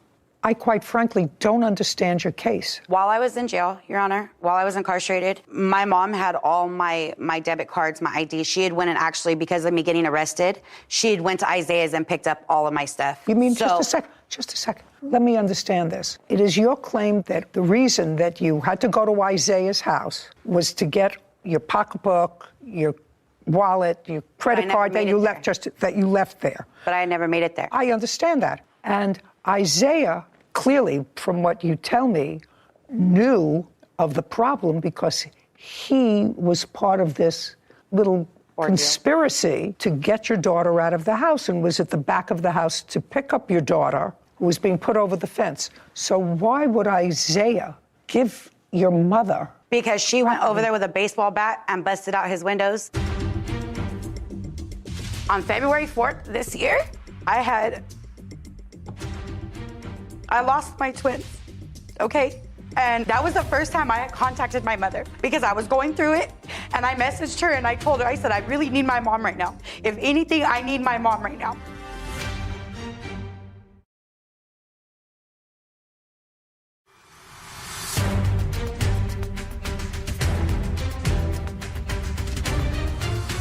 Kimberly Gutierrez is accusing her mother, Rhonda George, of wrongfully using her debit card and keeping her belongings. So why would Isaiah give your mother... Because she went over there with a baseball bat and busted out his windows. And the reason why all of my things were at my mother's was because I hadn't lived at my mom's for over a year. What your case is about... Is my belongings. You claim that your mother went over and got your wallet from Isaiah's because I asked you what you were doing here. I certainly am not looking into the allegations of false arrest. It sounds as if you did the absolute wrong thing in trying to regain your daughter, whose custody, actually, you lost at a dispositional hearing and was determined to be a dependent child and placed in foster care. That's what happened here. Right. Okay, so I'm not even addressing your claims of false arrest. Okay, what you did was actually the wrong thing. I said, so what are you suing for? Now, my you said my belongings, okay. my What? money. Just a second. What money? She used my CalFresh, which is my EBT food stamps, and my CalWorks, which is my cash aid through the welfare department. Just a second. So you're suing her for taking your food stamps and your welfare check. Right. Just a second. Your food stamps and your welfare check. And this is the statement from my tax return of all the money that was on there. On where? On my debit card. It had over $3,000 on it, and I marked what was used after she had picked it up. And then these are receipts from some of my belongings that was at her house. Just a second. You haven't lived in your mother's house I moved back to my mother's in the Just beginning. a second. Yes, ma'am. You hadn't lived in your mother's house. According to what you said to me, Whitney, was it a year ago? Didn't you say that you moved out of My your mom mother? allowed me to come back. Because there was an order of protection. She had called me. I was living in Fresno, ma'am. Just a second. You hadn't lived in your mother's house. You said you were living with your grandmother. For how long were you living with your grandmother before May? I said I was living with my grandmother right now. I was living in Fresno, ma'am. I want to know what property you think... My clothing, my husband's clothing, my daughter's bassinet. I had jewelry there. I had all of my clothing. Why would all of your clothing be there? You were living with your grandmother. I hadn't moved into my grandmother's until I got out of jail. I was living in Fresno, and my mom. Just a second. You're not letting me talk. I'm not understanding your movements. Okay, my mom kicked me out in 2021, okay? My daughter was just a few weeks old. My mom kicked me out due to her boyfriend. She kicked you out? Yes. And? When she kicked me out, I went through Marjorie Mason, and Marjorie Mason had placed me in hotels. I was placed in hotels for about 3 or 4 months, okay? And then it was about January of 21. I was at this time, I was pregnant with twins. They had genetic defects. On February 4th this year, I lost my twins, okay? And that was the first time I had contacted my mother because I was going through it, and I messaged her and I told her, I said, I really need my mom right now. If anything, I need my mom right now. My daughter had not seen my daughter. She was not a part of my daughter's life. I did not speak to my mother, nothing. So she made an agreement that she would watch my daughter, because I had to go to San Francisco because I was too far along in my pregnancy, and it was just a big old mess. Do you have any of your daughter's property? No. Okay, now, let's talk about this card. Did you pick up her property from Isaiah? That's either a yes or a no. After the 18th of May. Well, how do I answer that when I did pick up her property, but her cards were not in there? Her driver's license wasn't in there. Her food stamp card wasn't in there. What were you doing at Isaiah's? So she asked. Was this when she was in jail? Yes, right after she got arrested. So I went down there. No problem. He handed it right to me. Look in my wallet, make sure everything's in there. Like I said, I don't know if it was her driver's license or ID was missing, her food stamp card, and the other card, the bank card. I don't know how to get proof, but her best friend, he cashed out everybody money. There was a bunch of people, even himself. The information right here. Even himself and his girlfriend. I don't want to get into the whole. I don't want to get into it either. It's far too complicated for me. Is what you're telling me that you never used a card that she had? No, I did not. Because I'm not concerned about food stamps or welfare. I did not. You're suing the wrong person. You were in jail, so you didn't need money from welfare. What proof do you have that I have my bank statements. What proof do you have that your mother withdrew money? She was the one that went and picked up my cards. Oh, I don't know that. That's not what she says, and you have no proof. Isaiah's not here, correct? No. I don't doubt you when you say that somebody used your card. I just need proof My to mother, show. I know that she was supposed to get my daughter from CPS. She was supposed to go get a crib with my card, and I have and my grandma can. I just want you to show me. Ma'am. No. That your mother. I believe that people used your card. She used my card. No, I don't know that. I need you to show me proof that your mother How am I used supposed to show? I have my bank statements. Well, then I'll take a look at your bank statement. If your bank statement tells me who used your card, then that's an easy. She said she did not. I just want you to show me proof that any of these were used. I mean, we have a lot of PlayStations, DoorDash, Amazon Marketplace. And all I was of those. locked up throughout that whole time.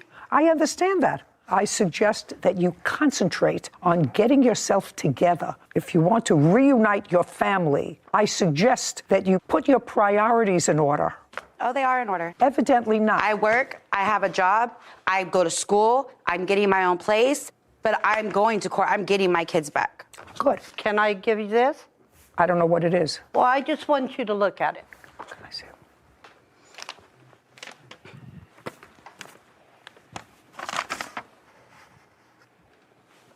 You're telling me this is part of your daughter's criminal history? What is this? No, I'm just showing you she just got out of jail just a couple of days ago. They haven't picked up charges, Your Honor.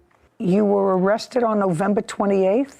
Yes. I'm not going to let you tell me about this. You have a lawyer? Yes. As I said, Ms. Gutierrez, if you're trying to work to get your family back together, yes, ma'am, and your kids back together, yes, ma'am, it would be a good idea to think about having more children until you get these children back under your roof. We're done here. Your case is dismissed. You have a good day. This court is adjourned.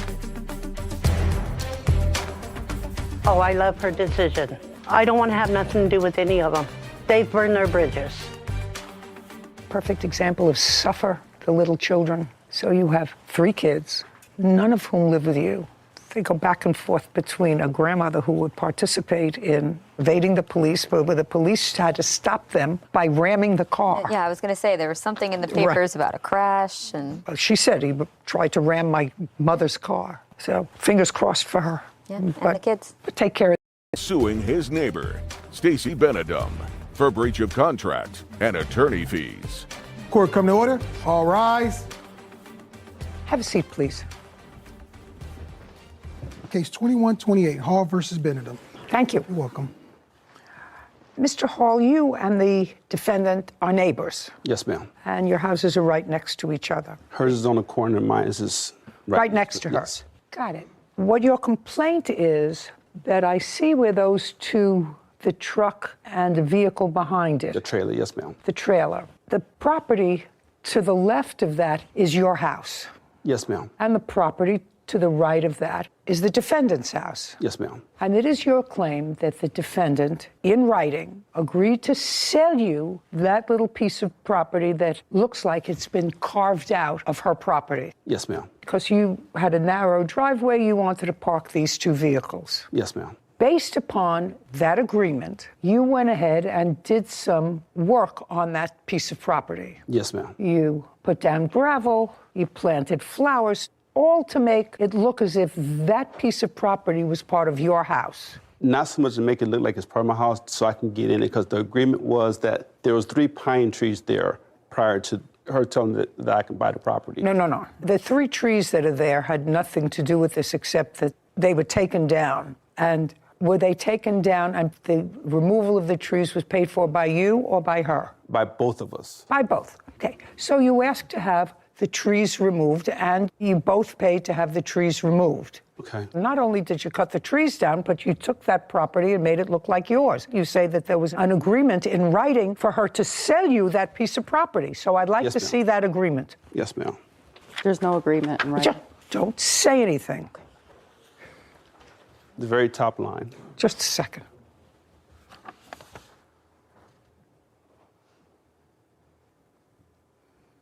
This is not a contract, sir, to sell land. I have a lot more. Shh. Not a contract to sell land.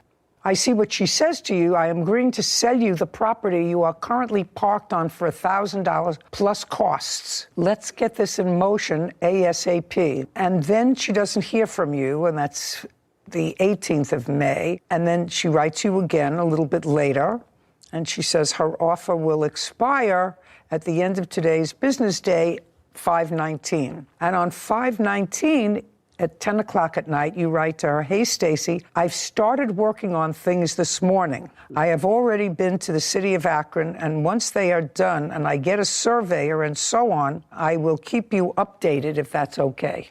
Last, everything is time sensitive, and I'm working as fast as I can to get the approvals. Just now seeing your texts." Right. Okay. The So next that's day. what you're relying on as a contract to purchase property. Well, the fact that she said that she would sell it to me, and I started all the motion like she said to do. I started all the motions, got the surveyor done, got the deeds done, I got everything done. All right. That was 5/19/2021. So show me what you did based on this and what you spent based on your belief that she had agreed to sell you the property and you had an agreement for sale, which is like a contract to sale of property. Most people know that when you sell a piece of property, you get a survey, you put it in the contract, you have a contract when the property is going to be transferred. That property would have to be surveyed because clearly you're carving a piece of property out of her property. I want to see what you did and what you spent, because if you spent money based on this, I may consider that as part of your lawsuit, because then it turned out she didn't want to sell you the property. By the way, I wouldn't sell him the property either. It makes your property look ridiculous. It does. We never agreed to sell the property. Okay. Did you write, "I am agreeing to sell you the property you are currently parked on for $1,000 plus costs"? Yes, I never agreed to sell the property until I told him he was no longer allowed to park there. It was never discussed. What is this? Depending on the stipulation that my mortgage company requires, which is an appraisal, they had to approve the selling of the property. All I'm interested in is this one line.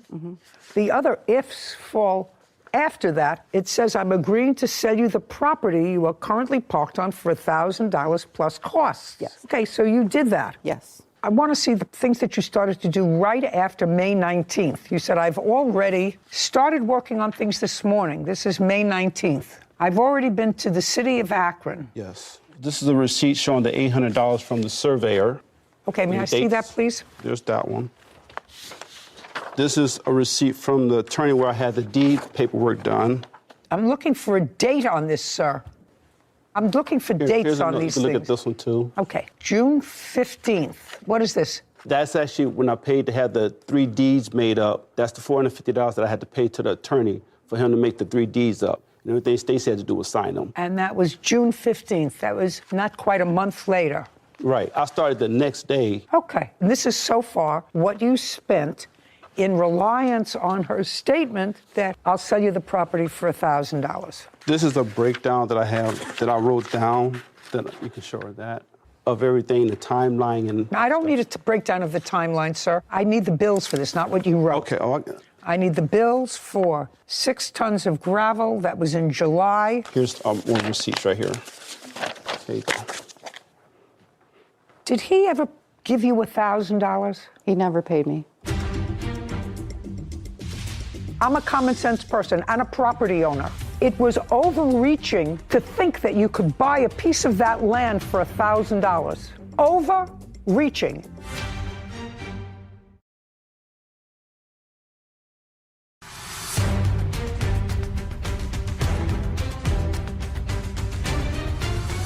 Julian Hall claims his neighbor, Stacey Benedum, owes for building costs and attorney fees.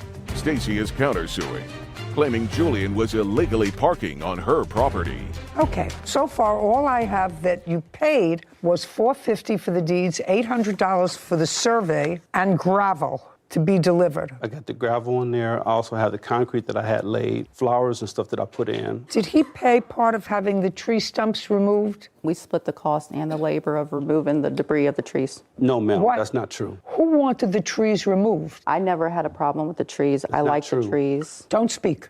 He wanted the trees cut down so he could have more space. He was already parking underneath the trees with a smaller trailer, just not his truck. He wanted more space, so he came to me and said, hey, what if I split the cost of the cutting of the trees? I said, that's fine, I'll split the cost, that's fine with me. And then I agreed to let him continue to park there as long as there was no tire marks, that's what it was. And then he built this thing. Well, he formalized parking there. Mm-hmm. Okay. At what point did Miss Benedum tell you that she was not going to sell you the property? This actually started on 4/3 of 18. I'm not interested. I'm interested in the beginning of these texts, where you clearly had discussions, trees were removed. I don't quite understand why she allowed you to remove the trees, and I don't understand the whole transaction. Because it wasn't my choice. Just a second, it was your choice. You wanted to park there. That's what you wanted. But the trees was dying. I don't care if they were dying. I don't care if they were shriveled up. I don't care. You carved out a piece of property. Now, if you carved out a piece of property that belongs to her and you didn't have an appropriate agreement in writing, which it has to be, then I believe, based upon her statement that you acted on, you're entitled to whatever you spent to renovate that property. Do you understand? You're not entitled to the property. No, I understand. You're not entitled to the property. You're entitled to what you spent to renovate the property. So now I want you to tell me on what date did she tell you that she was not going to sell you the property? That was 7/20 of 21. After I got everything done and called her, and asked her, could she meet me at the bank? She said, no, I'm not selling to you for $1,000. But it goes deeper than that. That's what I'm trying to explain to you. It goes deeper than that because when it came to the trees, I didn't approach her with the trees. She came to me and said, since the tree was dying, I said, well, I'll go in half with you. At that point, I said, when can I use the property? She said, you can use it as long as you need it. So that's when I started investing all this money into the property. So what? I don't care. She said to you, you can use it as long as you want. Yes, ma'am. Okay. I said nothing permanent. She said, as long as I need it. That's why I invested the gravel. What I'm telling you, sir, is the purchase and sale of property has to be with a certain formality. If you dealt with an attorney, the attorney would tell you that it had to be in a formality, signed by her, signed by you, the contract that provided for sale, when it took place, what the survey was, whether her bank would agree to let her sell off a piece of the property because you have a mortgage, all of those things. That's why agreements to sell real property, which is land, have to be in accordance with a certain set of rules. This doesn't make it. However, if you relied on her statement in order to improve the property, to make it comfortable for you based upon her text message, I believe that you are entitled, based upon the text message, to what you spent to improve it. But you have to understand, she's not going to let you park there anymore. And I'm okay with that. Just a second. Are you still parking there? No, ma'am. Since when? I would say September of 2022. So you were parked there in July of 21, August of 21, September of 21, October of 21, November of 21, December of 21, January of 22, all the way up to September. You were parking there. This is because we had... Don't give me a because. No, that's either a yes or a no. I was parked there, but we also had a civil case, too. Which he dismissed 2 days before. We had a civil case. She called the police. He called the police on me twice. The question was, when did she tell you she wasn't going to sell you the property? September, when she agreed not to meet me at the bank. That's when she told me she wasn't going to sell. September of 2022? Yes, ma'am. I never knew we were meeting at a bank. Just a second. So I can do better in than that. September of 2022, she advised you. No, I'm sorry, it was August of 2021. Well, show me in August of 2021 that you told him you weren't selling him the property. Here's. Okay, I'll take both, Kevin. Thank you. And this was after she agreed. Shh. Okay. I'm just looking for the date on this. Yeah, there's not a date on there, I'm sorry, but that was after May 18th of 2021. That was maybe July or August of 2021 when I told him, since he didn't meet all the requirements, that I no longer want to sell it. What requirements? He never met the requirements of paying me the money or getting the land appraised. The only thing he didn't do that my mortgage required is the appraisal. Ma'am, that wasn't true because I did everything that the city of Akron told me to do, who deal with this on a regular. Did you get an appraisal? I got the land surveyed. She didn't tell me about nothing about appraisal until after I got everything done. That's why you have a contract in writing for the sale of property, sir. I don't think you did anything intentionally wrong, but there was an appraisal that was necessary. Clearly, if she has a mortgage and a bank is giving her a certain amount of money on a parcel of property, and she wants to sell off a piece of that property, the bank is going to want to know how much that the value of the property has diminished by her selling it to you. So you have to have an appraisal. Do you understand? I understand that. Okay, and you didn't have an appraisal. I'm not going to tell it to you again. And all I want to know is when she first told you that you didn't have a deal. So once she told you that you didn't have a deal, whatever else you invested in this property was on you. No, and I didn't invest anything else other than getting an attorney and paying everything I needed to pay him. Once she told you that she wasn't selling the property to you, what'd you need an attorney for? You're not the aggrieved party here. You've got to park for free because she was a good soul. I would have had your trailer and your truck towed to an impound on day 2.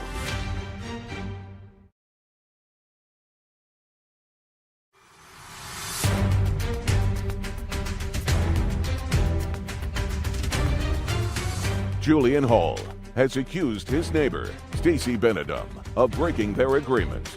Stacy claims there was never an agreement and is countersuing for parking fees. Once she told you that she wasn't selling the property to you, what'd you need an attorney for? Because I had already had an investment after she said she was going to sell it to me. Once the attorney got involved, he told me to dismiss the case. Then after that, like 3 days later, I moved off the property. Just a minute. So who brought a civil case? I did.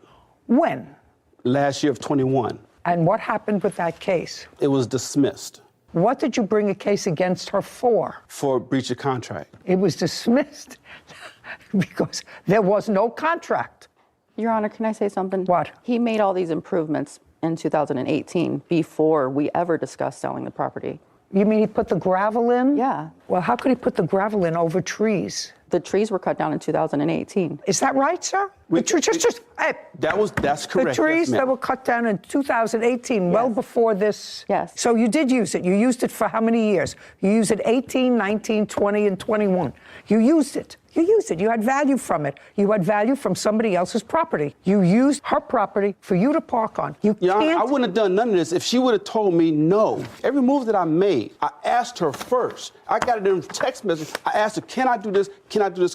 She said, yeah, go ahead and do it. If she would have said no, I wouldn't have done none of it. I wouldn't have put a dime into the property. I'm not going back to 2018, sir. If you made these improvements in the property in 2018 or 2019, before there was any hint of a writing that she was going to sell you property. She had a verbal that I can park there as long as I wanted to. Okay, your case is dismissed, Mr. Hall. You don't have a case. You did park there until she told you not to park there anymore. And you had the benefit of parking there for at least 3 years. I got money invested that she told me you that had I the can do benefit it. of parking your things there for at least 3 years. Are they gone now? His truck and trailer are, but the gravel's still there, and we have to clean up, get rid of that stuff. It was a huge mistake.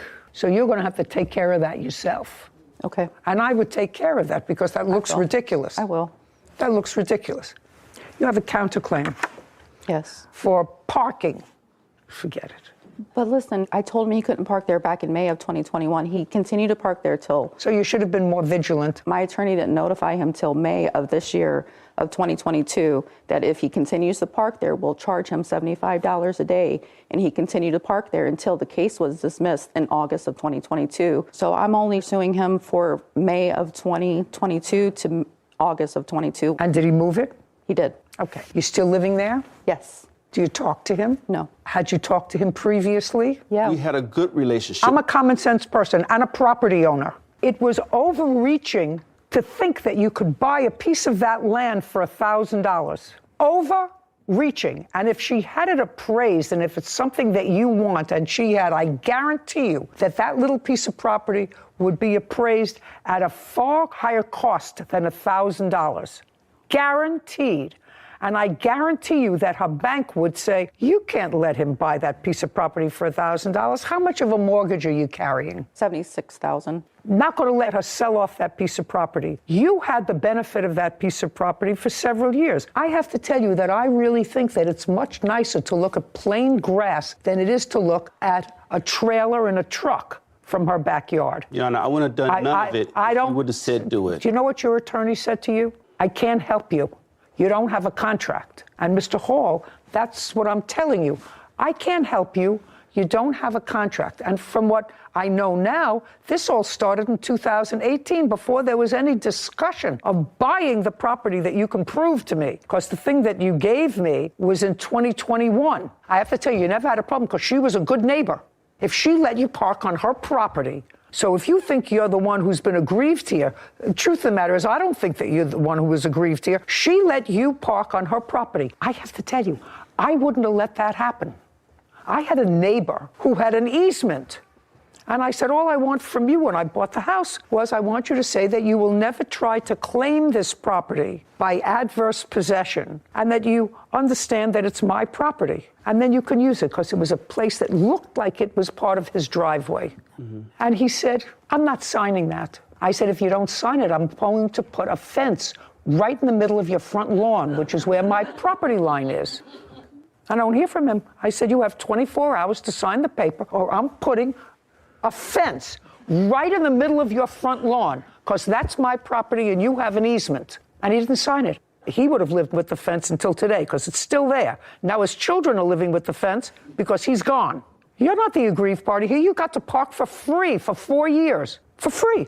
Because she was a good soul. She's not a bad guy. She was a good soul. I would have had your trailer and your truck towed to an impound on day 2. She let you park there for 4 years. I wouldn't have been there. Goodbye, we're done. Thank you. This court is adjourned. She knew what type of work I did, so she said as long as I needed it. It was just a tough lesson of being nice to the wrong person. It did look like it was part of my yard, so I get that part. I hope we can be cordial and just move on with our life. It is what it is.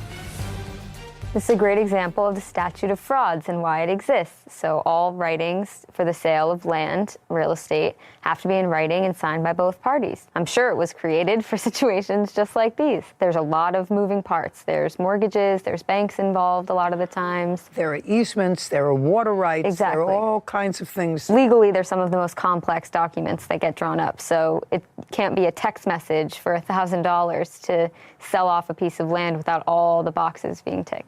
Right. After May of 2021, when she wrote that piece. For his detrimental reliance on the statement. For his reliance on that statement to his own detriment by putting in gravel and other stuff. But then it came out, it was way before. It was put down in 18 before she ever said anything about selling Took it upon himself. Yeah, that would be on him. Yeah. And I don't feel badly for him because he got to park on property that wasn't his for almost 4 years. Yeah. 10-year-old Isabel Irwin is suing her father, Neil Irwin, for personal belongings. Court come to order. All rise. Have a seat, please.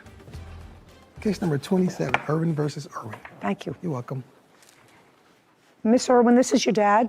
Yes, he is. And you're 19? Yes, I am. According to what I read in your complaint, your parents divorced when you were 10. Yes. And your father was your primary custodian. You lived with him. Yes, I did. Did you graduate from high school? Yes, I did. When you were 10, 11, 12, 13, 14, 15, and 16, did you live with your father? At the age of 15, I moved out because... Okay, so at age 15, you moved out? Yes. Because here you said, when I was 18, my father kicked me out of the house for no good reason. Yes.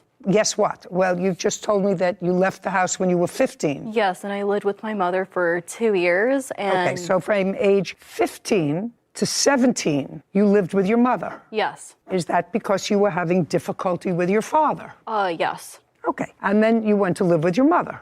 Yes. But that didn't last. No. So now, at 17, you go back to your father. Yes. And you stayed with him until you were 18. Yes, correct. So far, I have the fact that your family is a little dysfunctional, but that you had certain problems. I moved out when I was 18. Just to say that.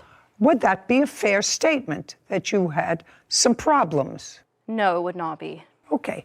What high school did you graduate from? It's a school partnered with the National Guard for kids that are off track to get them back on track. Did you have to pay for that school? No, they are paid by the government. Could you look them up for me? Yeah, it's a residential program for youths aged 16 to 18 who've dropped out of school or who are seriously behind in credits and need to catch up quickly. Okay, so you were dropped out of school? No. Or seriously behind? Yes. Dropped out or behind in credits. Okay. And how old were you when you graduated from... I was 17 years old. And so at that point, you moved in with your father? Yes. And why did you leave when you were 18? He had evicted me. Okay. And I'd like you to tell me your version of his evicting you when you were 18, because this case involves you're suing your father for items that he disposed of that were yours, and you want this court to award you $7,400 for the things that he disposed of that were yours. Yes. Okay. So tell me why you believe he evicted you when you were 18. I believe he evicted me when I was 18 because I was buying my first car and he got jealous of the car I had, and he stated that when I moved back in for the second time. He evicted me the second. No. We're on the first time that your father evicted you, not the second time. The first time your father evicted you, I can ask him, or you want me to stay with you? You can ask him. Fine. Tell me why you evicted her the first time, which you did. The main reasons would be that she agreed to pay rent, which she never did. She working? Off and on. I'd say over the past 2 years, she's probably had, from my guesstimate, 15 to 20 jobs, all ranging from an hour or a day, I think the longest being about 3 months. Can't maintain a job, would prefer to smoke pot all day in her room and hang out with her boyfriend, basically. Which at the time, for the first eviction, she did not know Corey. Okay. But she still does the same thing. Yeah, well, that's unfortunate. That's what you indicate here. So that was the reason that you evicted her the first time. And that was maybe in June? I would have filed that June 9th of 2021. June. Okay. But she came back shortly thereafter, in October. The sheriffs removed her August 13th, 2021. Is that because you asked her to leave and she wouldn't? It's a 3-step process. And I had a 24-hour notice posted to the door after 34 days. Well, she's your daughter. So there must have been some discussion, Mr. Irwin, with her, you saying to her, listen, this is not working out. There wasn't a discussion, Your Honor. Was not? I served her the first notice. We talked about it. Oh, you talked about it? Prior to me filing. I told her I would do it. I don't think she believed me. She knew you wanted her to leave as a result of that discussion. Yes. And she didn't. She did not. She had lived with you off and on, with the exception of 2 years that she lived with her mother, and part of it in a residential program. It's a residential program, correct? Yes. When she lived with you, she was 10 years old. Can you tell me, Mr. Irwin, from the time she was 10 until the time she was 18 and she was ultimately evicted, what items in the house she purchased? Bed, TVs, anything big? She never purchased anything. When she came back from her mother, what did she come back with? I believe just a few clothes and a bag. She had to kind of run back. And to the best of your knowledge, had your daughter maintained any sort of gainful employment the last 3 years? No. So other than the clothes she came back with when she was 17, there were no big ticket items? There were a few by the time I had to evict her the second time, but I would have furnished those, being, bed set, furniture, bed. Tempur-Pedic bed. I think that's part of what she's really wanting out of this $7,400. Okay, so you purchased a bed? Yes. Because you didn't have one in the room where she was? I was just trying to take care. Yeah, I was using the room for my own purposes. I live alone until she moved back in, and usually welcoming of my daughter coming home. So I furnished a room. Okay, so that's why you left the first time. The first time you left because he got annoyed that you were hanging around doing nothing and smoking pot. I did pay rent, right. too. Right. And weren't doing it much. No, I was not smoking often. We're not doing much, is what I said. Yes, I had a job. I worked at the beginning of the year. For how many days? I worked there for about 3 months, and then I worked as a kennel technician for about 2 months. What happened to both those jobs? My dad, his alcoholism, he would never let me sleep in the room as I was paying rent, and he would lock me out. He would lock me out. He would lock me out, and he would flip the garage switch, so I wasn't able to get access to the house. I wasn't able to get clean, so I couldn't obtain the job, and my mental health wasn't there for that job, so that's why I took the kennel technician job, and that's when he evicted me. Where are you living now? With my boyfriend. That's him? Yes. And where are you working now? I am unemployed. Sorry, that's easy. So now you're not working. Now nobody's locked you out. Nobody's made it impossible for you to work. And what kind of work does your boyfriend do? He is construction. I do DoorDash. Okay. Your boyfriend is construction? Yes. How old is he? He is 20 years old. You're Corey? Yes, Your Honor. Who do you live with? My mom and her new husband. How did I know that? How did I just know that? It's so perfect to be old that, I asked the questions. I could have asked the questions and answered the questions. So you and your girlfriend live with your mother? Yes, Your Honor. Did you graduate from high school? Yes, Your Honor. And what's the name of the company that you work for? Landscape. Do you work for them full time? Yes, I do. For how long? I've been working for them about 2 months now. 2 months? Yes. Prior to that, what did you do? I worked for Chewy. Chewy, the dog products? Yes, Your Honor. What happened to that job? I just wasn't liking the job anymore, and I thought I could do a lot harder work, and that's what I strive to do, is just continue trying to be the best person I can. And what does your girlfriend do all day when you're out in your landscaping job for the last 2 months?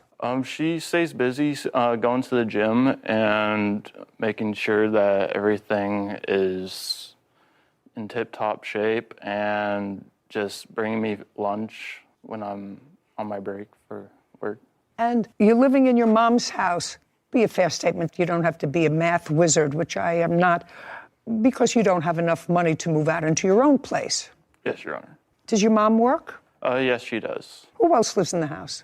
Her newly husband. Now, you have a room in your mom's house? Yes, Your Honor. Is it furnished?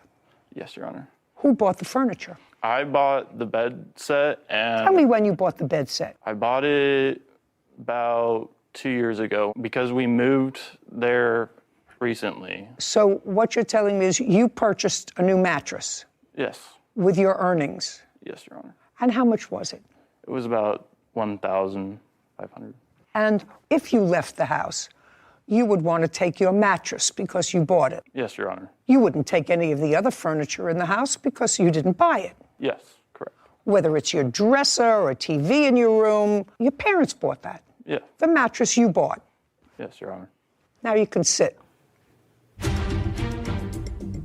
Show me that you gave him $3,000. I can't figure that you had saved $3,000. I gave him that to purchase the mattress because that was the time I was purchasing my car. How could you purchase a car? You don't work.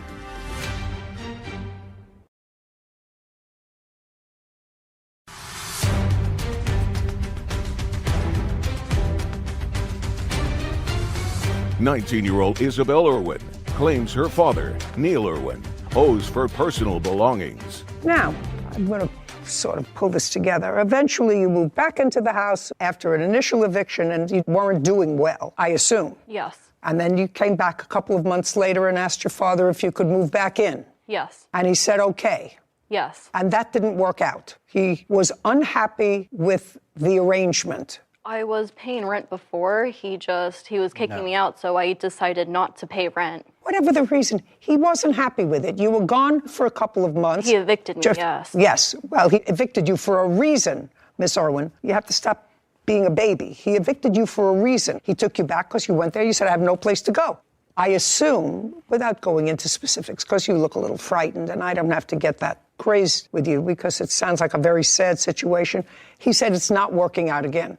I want you to leave. And when you left, you did not, according to you, take your stuff. And your father, at some point after he received a text message from you, which I assume you have, sir. I do. Which said, have a nice life. After he received that, waited a while and that disposed. That was a statement I made because I asked him to help me fill up my tires because they needed air, and I saw him pull into the Safeway parking lot and leave with his groceries, and he never helped me. Okay.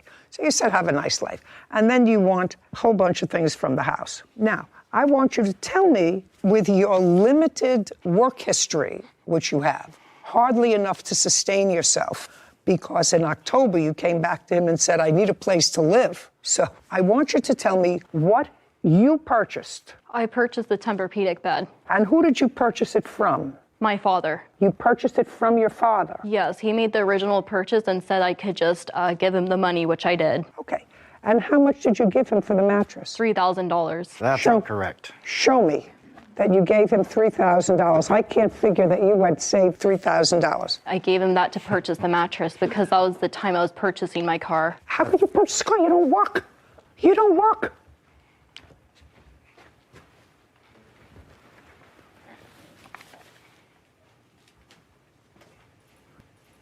The first this one was doesn't tell me anything. Transaction This doesn't tell me anything. You want to tell me that tells me nothing. You want to give that to her. I would have to find credible, Miss Irwin, that you had managed to save from your job that you had for 3 months while you claim you were paying your father rent $3,000. It was the leftover money from me purchasing my car. Oh, I don't believe that. For 1 second.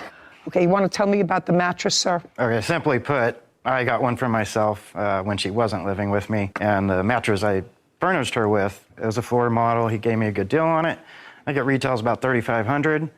I got it for $2,300. My daughter and I did have an agreement that she could purchase the mattress for $1,800. However, as you may have figured out, that did not occur. And this was after she moved back in October, or when she was... Yep. Yes, it was. After she moved back in October? Yes, Your Honor. Okay. The mattress is staying where it is. Okay. Now let's go to dresser, nightstand, and TV. So you acknowledge that none of those things you purchased, bed, dresser, nightstand, and TV. No, I did not purchase them. Okay. Now that's your father's. He threw out my clothes, shoes, and jewelry. Now, you were evicted. Yes. Was it an actual eviction? Did marshals come to the house? No. I got served the eviction notice on June 30th. He illegally locked me out. No. Just June 30th. Yes. So on June 30th, you were given an eviction notice that said that you had to be out on what date? In 30 days. Okay. So far, is that correct, Mr. Irwin? It's fairly correct. I do have the 30-day no-cause notice to quit that she was served. Okay. And on what date did you leave? On July 1st, because he had thrown a camera Just a second. at my boyfriend. You left on July 1st? Yes. Tell me how you left. I packed a small bag and I had left. You packed a small bag that contained what? A few of my clothes and whatever I could grab for a few nights. And where did you go? To my boyfriend's house. So you went to Corey's house? Yes. Do you have a laptop? I do not. Do you have a phone? Yes, I do. Did you take the phone? Yes, I did. You took some clothes with you, and you knew that you had an eviction notice, correct? Yes. Tell me what jewelry you allege your father threw out. He threw out my necklace my boyfriend had bought me. He threw out... Which boyfriend? This boyfriend, Corey. Tell me about the necklace. He had purchased it for my birthday. Okay. Stand up, Corey. Tell me about the necklace you purchased. I had purchased it from K Jewelers. I had purchased it for about $250. Okay. When? On her birthday, just a little before. When's her birthday? February 20th. Did she wear the necklace? Yes, Your Honor. Every day? No, just on occasions, whenever we'd go out and do stuff and all that. When she came to your house with her bag, did you ever see the necklace again?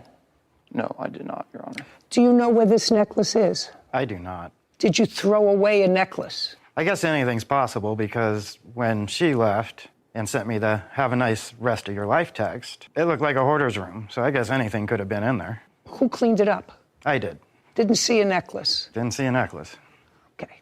Were you looking for anything of value? I wasn't looking for anything. To me, it looked like old clothes that probably hadn't been worn in years. Okay. I just wanted to clear out the room. Fine. Have a seat. Other than that necklace, what other jewelry did you have? I had some rings I purchased from Ojai, California on a trip I previously took for my dad. Okay. What else? You took a bag of clothes. What specific? Because you had jewelry, shoes. I assume you took some shoes with you because you were going to be there. Not. But you were wearing a pair of shoes. Yes, I was. I was wearing my old shoes. Okay. When you got rid of all of the stuff, Mr. Irwin, you didn't go through any of it? No, I did not. Did you give her any notice that she had 10 days, 2 weeks to get her stuff? I did not give her notice. On what date did you dispose of all of her stuff? It would have been around July 20th, about 20 days after or so. Okay.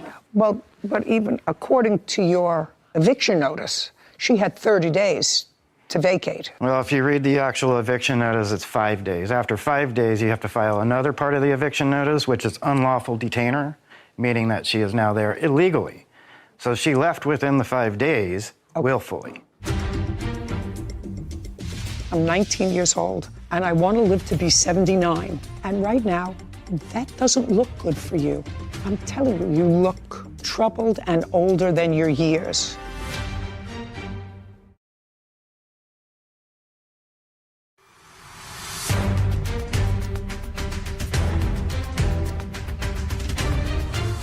"19-year-old Isabel Irwin has accused her father, Neil Irwin, of throwing out her personal property. Neil claims he paid for Isabel's belongings. Okay, so you didn't file the next step. I did not. So she left within 5 days. That was the agreement. And she just left the place a mess. A mess, yes. Okay, who is this? This is my mother, Janice Leonard. Could you stand up, please, for a moment? Miss Leonard, how many grandkids do you have? Well, from Neil to I have 6. Did you and Miss Irwin get along? Oh, yes. She came to, we lived in Idaho at the time. I had an equestrian center. So every summer she would be there all summer long. We taught her to ride. She had the best horses. She jumped. She was a fantastic rider. But as the years went on, it was just getting more difficult. When she turned 14, her behavior changed drastically. Can you describe, I know that you moved back to where your son lived. And according to the answer, he gave you a key to the house. He was in Las Vegas on a trip. That's correct. Could you describe when you went into the house what Miss Irwin's room looked like? Every time I would go over there, the house would be worse every single day. And there was a very strong, pungent smell, so I thought the dogs were going to the bathroom. Her room was a total disaster. There's clothes literally strewn, I don't know how tall, but 12 inches maybe. Nothing was ever picked up. And one day, before Neil came back, I said, this place is really smelling bad. And later I learned that they were smoking marijuana. They would be in the bedroom and giggling and in the bathroom together. And when I would come, she'd only be there for maybe 20 minutes and they both would leave. There was no respect, I have to say. I've seen her in action and she can be very nice and very polite, but there's a whole nother side that is actually very scary, to the point when she was years ago, 14, my husband and I were locking our bedroom door because we were afraid of her when she stayed. Okay, thank you.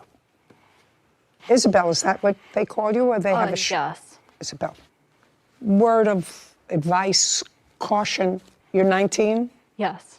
You look older. That's not a compliment. You seem like an intelligent young woman. Thank you. But I see issues there of blaming everyone else, and it's very possible that your father and your mother and other people share the blame in your issues. That's possible. But at this point in your life, Isabel, you're just starting, and you can either spend your life blaming somebody else, parent, grandparents, siblings, for where you are, or you can say, I have to get myself some help, and put a period, because I'm 19 years old and I want to live to be 79. And right now, that doesn't look good for you. I'm telling you, you look troubled and older than your years. Your father looks better. Your grandmother looks better. They look appropriate to their age and stage and clearer.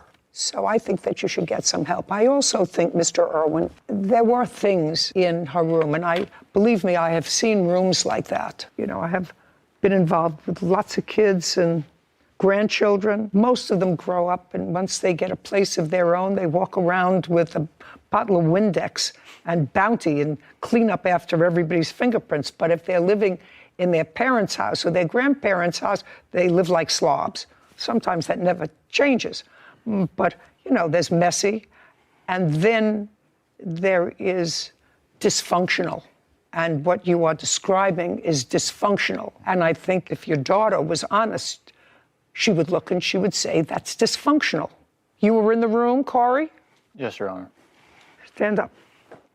Would you describe your girlfriend's room in her father's house as evidence of being dysfunctional? Not a nom. Right here, Corey. Okay. Does her room look like your room? No, it does not, Your Honor. Would your mother permit your room to look like her room? It's not an answer, Corey. Would your mother permit your room that you're sharing to look like the room that was in his house where your girlfriend lived and you stayed occasionally? No, Your Honor. No. Okay, sit down. You should have looked for the necklace. He gave me an honest answer to everything that I asked him. So the necklaces was probably mixed in with a load of garbage that was there. To say the least. That was accumulated. It was like a hoarder. So I'm Your awarding Honor, you. I have a you give video it to your of the boyfriend, room. $250 to go and buy her a new necklace. Thank you very much. This case is over. Thank you. This court is adjourned. I agree with the judge's decision 100%. I think it was very fair. I think it wasn't fair. She has so much more potential than what she's doing right now. I was just trying to get my belongings, and he literally just never wanted me to do it. She's a great kid, and in all reality, she's just making some wrong decisions right now. Not made any really bad decisions. It's all been influenced by my father. You know, the apple doesn't fall far from the tree. I hope she grows up, and I love her. I know I need to grow up, but he evicted me, gave me 2 days, and I didn't want to make my dad mad. I hope you weren't talking about me when you were thinking of your grandchildren keeping messy rooms. I try and be neat and nice and organized. Well, I wasn't thinking about you today as a law school graduate, but I do remember when you were in college and you were staying with us rather than in the dorm, keeping your door closed because it looked like somebody hit your room with a Mixmaster. Maybe just a few too many open suitcases, I guess. Yeah, open, unpacked suitcases.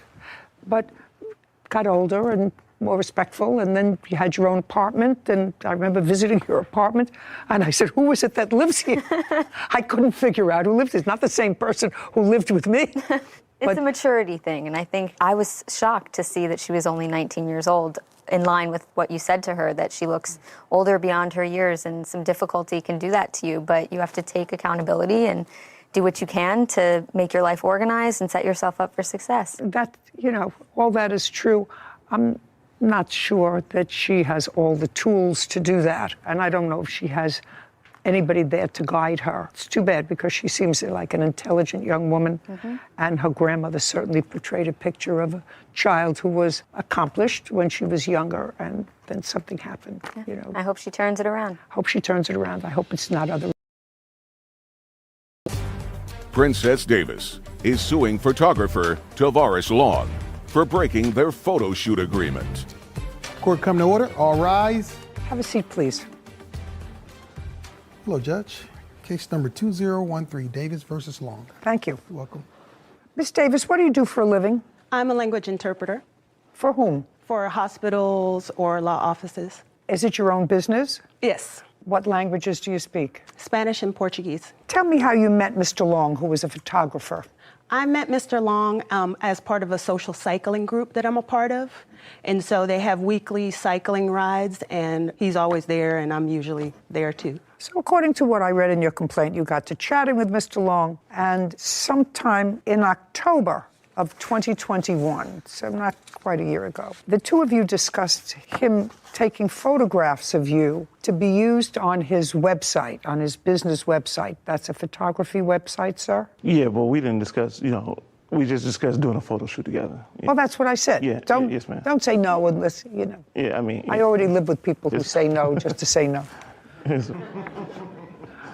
You discussed taking photographs of her for your website, doing a photo shoot, and in exchange for that, she would get a free copy of the photographs.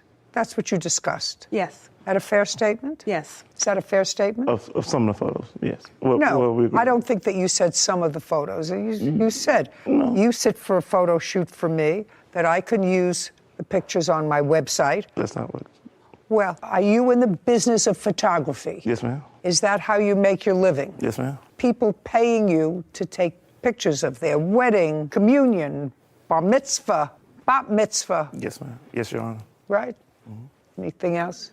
Birthday parties.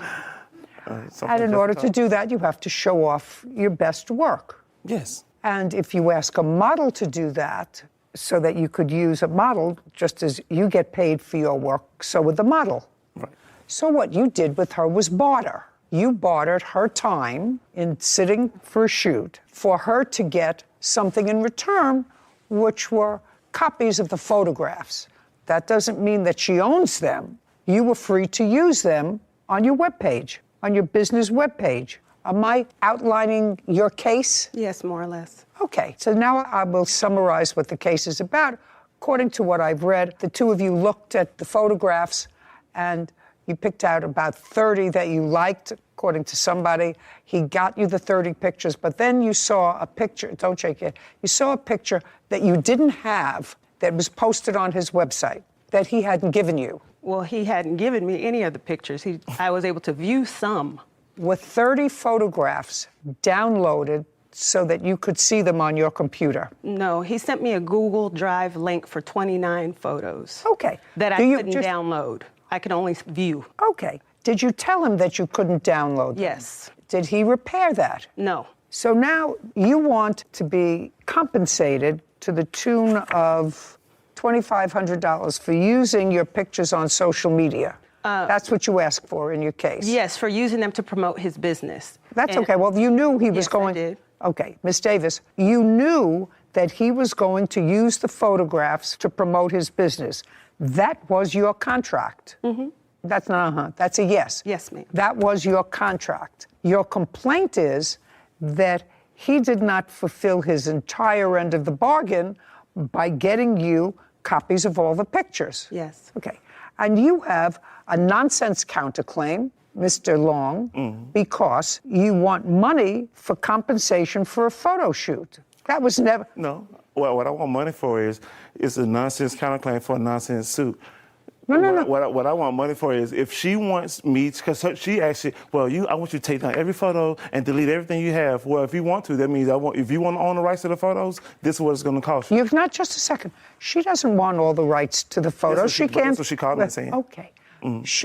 But she can't modify the agreement. Agree. If I find, which seems absolutely logical, and I don't know why you just wouldn't do it. Give her the photographs, which you bargained for, so that she got copies of them in exchange for you using them on social media. That seems to be perfectly simple, Mr. Long. Did she ever notify you that she couldn't download the 29? You know when she notified me?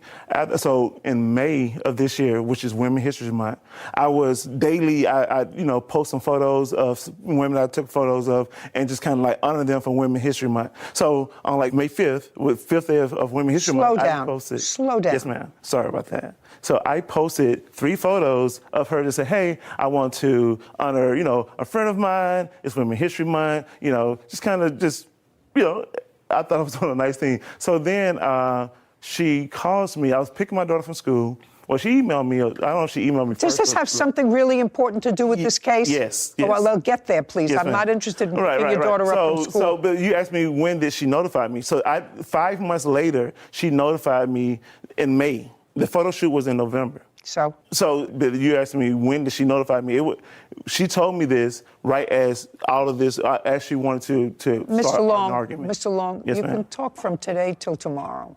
I know, I'm long-winded. What the agreement yes, ma'am. is clear. She sat for you. How long was the photo shoot? Don't look at me. How long was the photo shoot? Almost 5 hours. How long was the photo shoot, Mr. Long? No, it's about about 3 hours. About 3 hours. Okay, so anywhere between 3 and 5 hours. Ma'am. Anywhere between 3 and 5 hours. Well, it definitely wasn't 5. She said it was wintertime, so it got dark early. We were outside at Cascade Nature Preserve. So I'm getting so bored. I know, with I'm you. sorry. But yeah. Anywhere between 3 and 5 hours. And if you shot 100 pictures during that time? Oh, no, much more. So how many pictures did you shoot? Probably 300-400. I mean, it was a lot. Not so. No, yeah, well, because this is important. So what happened is that we did a lot of motion shots. So which means that I put the camera in high continuous shutter mode. So while she's moving, I'm capturing I'm just taking photos, right? And then we choosing out of which motion that looked best. Oh, just a second. Yes, ma'am. You have to send her the copies of the photographs that you took. That was an agreement, Your Honor. Because why would I send you every photo and I'm going to have work out there with my name on it, that something, because you blinked and we moving. We taking action shots. Just a second. Do you think, hey. Yes, ma'am. Do you think that this woman is going to put out a photograph anywhere that looks terrible of her? Yeah, see, that would be right. That would be ridiculous. See, we have a difference in opinion, right? She may think this is a nice one, and as a photographer, I'm like, and another photographer sees it, they're like, this is kind of garbage, right? And so I'm never going to give somebody something that I wouldn't approve of myself. Oh yes. Ever. Well, what I'm telling you, Mr. Long, was that was not your agreement. Yes. Okay, then I'm going to, in 30 seconds, you commiserating with each other from this cycle group, whatever it was, and I want you to tell me your memory of the discussion with the plaintiff about the photographs, about her sitting for you for a photo shoot. Then I'm going to hear hers. Quickly, what is your memory of the initial discussion that you had with her over her sitting for a photo shoot? Don't make things up. No. Mr. Long, then just tell me. This is factual. Then just tell me. Yes. So we were at a social gathering. It was a holiday party for one of the groups that we are part of, right? So we were at this bar called Handlebar in Atlanta, and we were talking, and I was doing some shooting inside of the party, right? And she says, hey, we ought to shoot together sometime. That's not true. Just a second. Yes, You're going to have a chance. Don't interrupt him. Just keep going. And you understand, I know the difference between rain and someone peeing on my leg. Right. I just know the difference. I've never peed. Okay. Let's move on. Right. And so we were at So you were at a party. Hey, you're taking pictures. And she said to you, hey, come on, let's go. Yes. Hey, we should do a shoot together sometime. Okay. And I was like, that would be cool. Okay. Right? And then so she reached out to me. So the Braves won the World Series last year. She reached out to me a little before the Braves won the World Series and said, hey, would this day be good? And I was like, well, it's going to be kind of cold. This is going to be going on. So the day that the World Series parade was, which was November 3rd, right? November 3rd is the day that we shot because after the Braves, I went and met her. Just a second. at Do you have Cascade. any idea how disinterested I am in these facts? I know, but Okay. that's just Mr. Long, jogging my Mr. memory. Long, Yeah. before she got there, you had an arrangement. And if you can't tell it to me in a cogent way, I'm going to ask her and I'm going to believe her. Do you understand? I do. I'm looking for your version of the contract. Right. Do you understand? Yes, ma'am. So just give it to me. I don't care who was playing baseball. I don't care who was in the finals. It means nothing to me.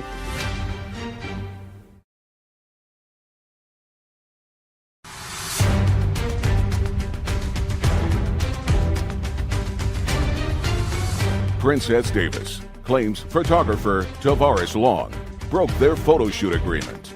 Tavares is countersuing, saying Princess owes him for the rights to the pictures. Okay, you're at a bar, Yes. you're taking some pictures. Yes. You're taking some pictures. She comes over to you. She said, how about a photo shoot? You say, fine. Yes. I'm looking for your version of the contract. Right. Do you understand? Yes, ma'am. So just give it to me. I don't care who was playing baseball. I don't care who was in the finals.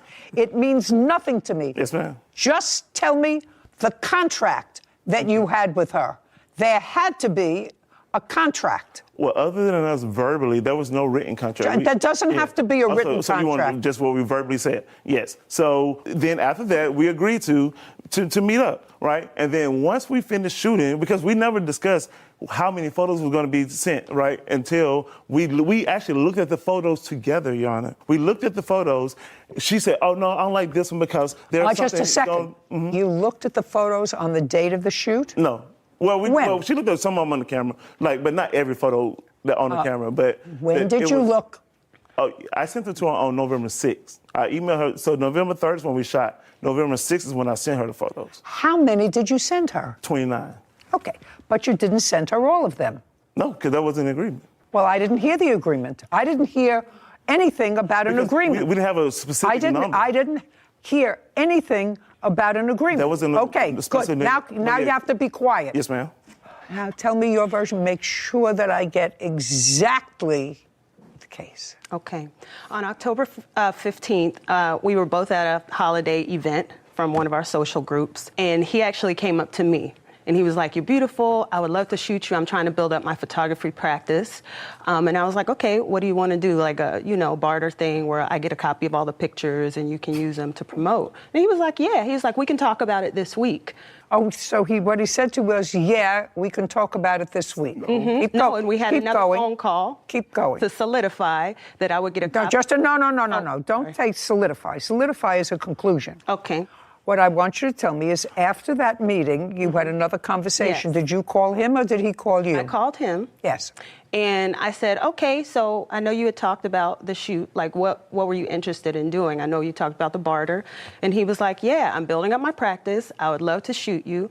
And I asked him, I said, "Okay, so I'm going to get a copy of all the pictures, right?" "Yeah, you'll get a copy of all the pictures." God. I asked him then, I said, "Do you have a makeup artist?" Because I've done this agreement before with other photographers. and I it would was a pretty like you to be standard quiet. agreement. Hey, Okay. I would like you to be quiet. I will. This is a pretty standard agreement with No. photographers and Listen, models. listen. Okay, I'll go back to it. I'm not interested in that or the Atlanta Braves. Yes. So basically what it was is I would get a copy of all the pictures. I would also do... I don't want to hear basically. I want to hear what you said to him and what he said to you. I don't want to hear anything else. I said... So now you're shocked. And I will get a copy of all the pictures. Just to see, keep saying it again. I heard you the first time that you would sit and you would get a copy of the pictures. Yes. And he said, yeah. Yes. As I can imagine him saying to you. Yeah, but Okay. I didn't. You get an A for annoying, which is not where you want to be here. It's not. Because this is really a very, very simple situation. Yes. Really simple. Of the pictures that you took of her, be very careful because she has it.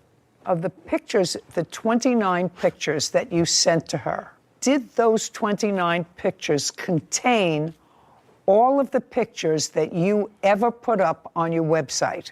Or did you use any of the other pictures that you took from the photo shoot on your website? Do you understand my question, Mr. Long? I do. Did you use any photos other than the 29? That's either a yes or a no. She told me, yes, there's one. Just a second. Not she told me. That's what she told me. Well, Mr. Long, yeah. not she told me. When you had a conversation with us subsequently, and she said to you, I saw you put a picture up on your website. It wasn't one of the ones you sent to me. A normal person who is a photographer, who is now having a dispute, would go back to the photographs and see which picture she was talking about and look to see the 29 pictures that you sent, and you would said, yes, it was one of the 29 pictures that I sent to you. My question is a simple one. Were any pictures that were not turned over to her ever used on your website? So I want to be honest with you, right? So no, that's either a yes or a no. Right. Well, this is the thing. So no, there's this no whole thing. Conversation that she's Mr. Long, Mr. Long, there's no thing. Yeah. There's no thing to my question. All right. There's either a yes or a no. Were any photographs other than the 29 you sent her ever put up on your website? Not to my recollection, because... Okay, just a sec. So the answer is not to your recollection. Now I'll come back to you, Ms. Davis. You did receive viewing copies of 29 photographs. Viewing only copies, yes. Not copies, but access to a file, yes. Okay. And there came a time when, according to you, you saw a picture on his website that was not a picture that you had a viewing copy of. Yes. Do you have that? Yes. Give me 1 second. Where is mine? And then the communication with him, if you have any communication about that photograph. Is this all clear to you, Whitney, this case? Is this clear to you? Is there anything that needs clearing up? Okay, that You is pretty clear. text message. This one was the specific one that I didn't recognize. I had seen. No, I don't want to know that you recognize it. I want a picture that was not within the 29 photographs that he sent to you, and then any communication with him that you have via text message. That's the text message. That's a lovely photograph. Thank you. Yeah, she got it for free. Text messages. You can also. Oh. Happy Monday sent you all the photos you liked back when we took them. Okay. So what she's saying to you here is that she feels very uncomfortable about you having pictures of her that she doesn't have copies of and having them accessible to you to post. I just want to finish this back and forth. Yes, ma'am. She does say, if you don't want to send her all the pictures, just delete them all from whatever hard drive you have and take her pictures down from any social media. Did you do either one of those things? That's what this back and forth seems to talk about. I didn't, and I was never going to do it. Because... Okay, just a second. I didn't ask you if the answer is no. Okay, no. Where are the photographs now, Mr. Long? The photographs, I use, scan discs, so they're on the SD card. So very easy to make another one and just give her a copy, is that right? No. What, it's hard? Is that hard, Sarah, to make a copy of that memory chip? What do you have to do? I don't think so. I mean, I've seen people do that before. They plug something in, they plug something in at the other end, and then one transfers to the other. Am I wrong? It's not hard, no. What? It's not. I think he's saying it's not impossible. He's just not going to nothing's do impossible. But one, I don't send all photos to anyone. I've never sent every photo that I've taken of someone. I've never done it. Then, Mr. Long, I don't care what you've never done. Right. Then, shh. Why don't you try listening? Well, the one that tends to benefit the most from the contract, business-wise, is you. You see, these photographs are not her business. Do you want to use these photos for her business? Do you see my mouth moving? Yes, ma'am. Why don't you be quiet and just listen?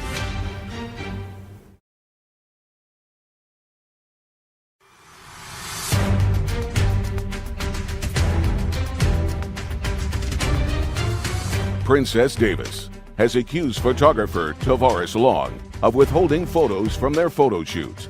Tavares says he can keep the photos he chooses because he owns them. Okay, if there is ambiguity in an oral contract, two things should happen. First of all, the one that tends to benefit the most from the contract, business-wise, is you. That's not her business. You see, these photographs are not her business. She does... Do you want to use these photos for her business? Do you see my mouth moving? Yes, ma'am. She works as an interpreter. So she doesn't need for her job as an interpreter photographs like this. They're nice to have to look through a book, nice to have professional photographs taken. I know Sarah loves to do that. All right. But this is your business. It is. And if you put up, why don't you be quiet and just listen? If you put her picture up on your website, you're the professional at photography, so that you have to create a contract. You, not her. This is a sport for her. This is social. She models. She said she models and she wants something for her portfolio. She may want something, which is why she sat for you. She doesn't have the photograph, so you have two choices. Either you give her a copy of that drive that you have, you still own the pictures. Anytime that she wants to use the pictures, you have to get credit for the pictures. I'm never going to give somebody every photo because I don't want any work out there that is not standard for my business to be out there and somebody post it. We took action shots. I'm not giving you shots and you blinking. Mr. Long, No. Mr. Long, you came here and signed a document before you came into court today that you were going to be bound by any decision that I made. If you read the contract that you signed, that's what it said. Okay. So where do you come from? What city and state? Atlanta, Georgia. Atlanta, Georgia. And how did you get here? Flew. Yeah. And who paid for that? I'm assuming you did. Right.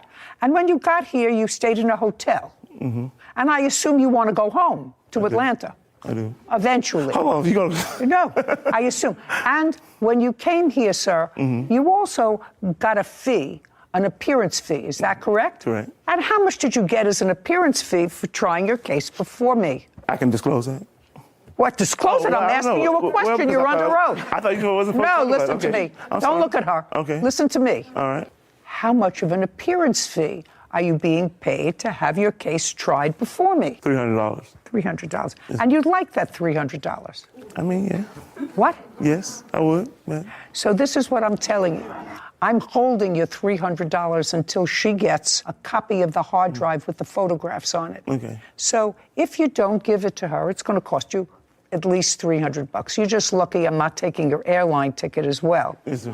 When a contract that is verbal is interpreted, because there may or may not be a meeting of the minds in a verbal contract, but it seems to me that you were, and you're the business professional, so you're loosey-goosey. You sit for me, and I want to use it for my website. Can I get copies of the photos?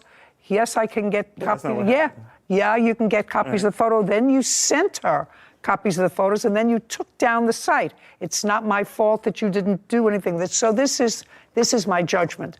She gets copies of the photo shoot that was conducted in November of 2021. She gets copies of those photographs. Anytime she wants to use any of those photographs for anything, any publicity, it has to have your name on it. So send it to her, who the photographer was, and you have to get credit for it. You own the photographs. They are your photographs, but she gets copies of them because I cannot ascertain, other than listening to you, I can actually hear you saying, sure, you're going to get copies, and then you selected the ones that you wanted to select. Anyway, that's my judgment. You get copies, your counterclaims dismissed. We're finished. Thank you very much. This court is adjourned.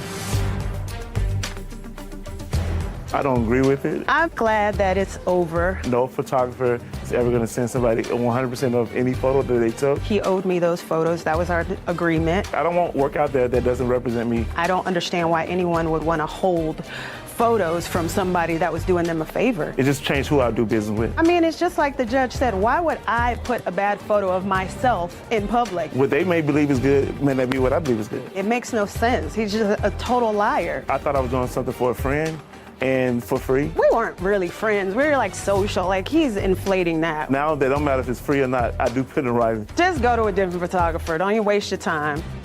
I think we have a difference of opinion on that one. Okay. My roommate from college is a professional photographer who has done sort of a similar arrangement with me, and I've learned a lot from her about the ins and outs of the photography business. And I know that a big problem for photographers is they don't want the raw, unedited, like the defendant was explaining, photos of out of, say, 400 or 500 out in the world if they haven't put their photographer edit or touch on it yet, which I can understand if that's their business. So if I were ruling, I would have maybe, it's hard to split the baby in half per se, but said 50 photos out of, she only received the 29. So maybe if he had edited up to his standards 50 of the photos and delivered her downloadable versions, but I understand that's sort of rewriting history from a loosey-goosey type. Well, it's rewriting arrangement. a contract.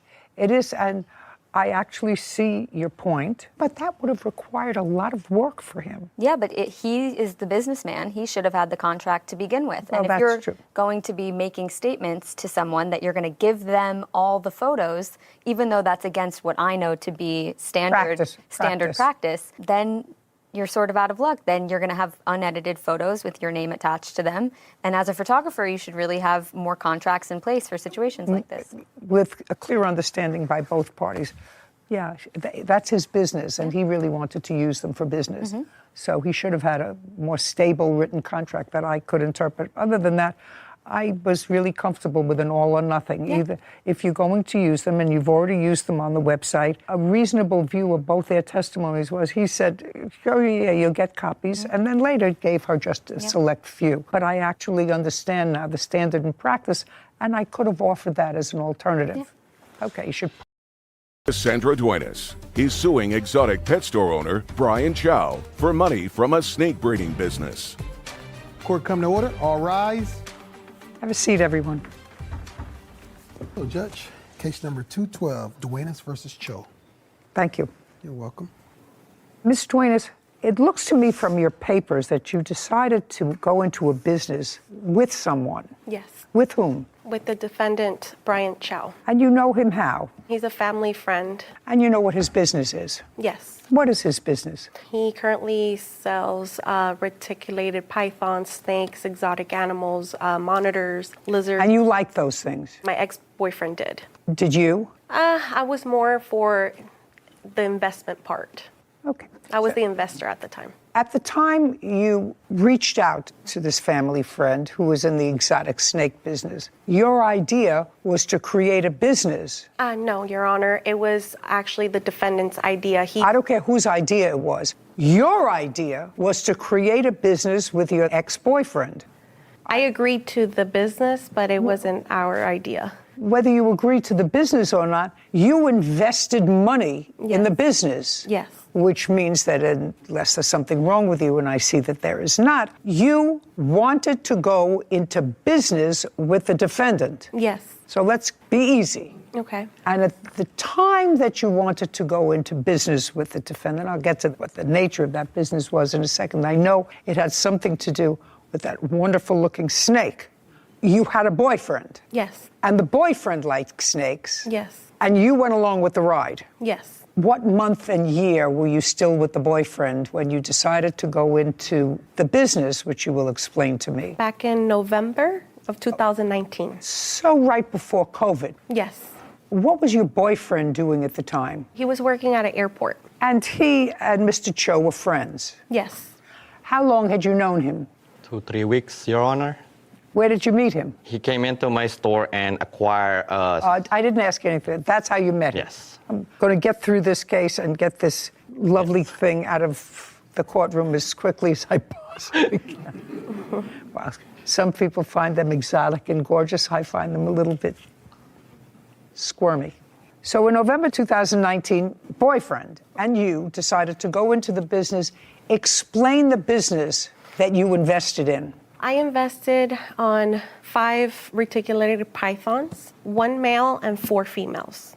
That was the original deal. And what were you going to do with them? Mr. Brian Chow was going to have it in his shop, and together we were going to breed them and make a profit out of them. So the intention was never for you to take these pythons to your residence? No. And you understood that? No. They're buying the snake, Your Honor. Okay. How much were the 5 snakes? In total, it was $10,000, plus the feeding and the cages that he claimed that the snakes needed. Was it your agreement that for $10,000, Ms. Duenas and the boyfriend were going to buy 1 male snake and 4 females? They decided to buy 2 snakes. Well, when was that decision made, sir? A week after I met him, because When you went into the shop, did you ultimately decide on one male, one female? No, so how it is, Your Honor, is he knew my ex-boyfriend prior to the business 5 years ago. He sold him a exotic Australian monitor lizard. Okay, what I want you to tell me is, did there come a time when the arrangement changed, so instead of one male and 4 females, you were supposed to get one male and 1 female? No, Your Honor. The whole way it was supposed to be 1 male and 4 females. Do you have any sort of a receipt for that? We have Instagram conversations. Do you have that? Yes, ma'am. I'd like to see it. Okay.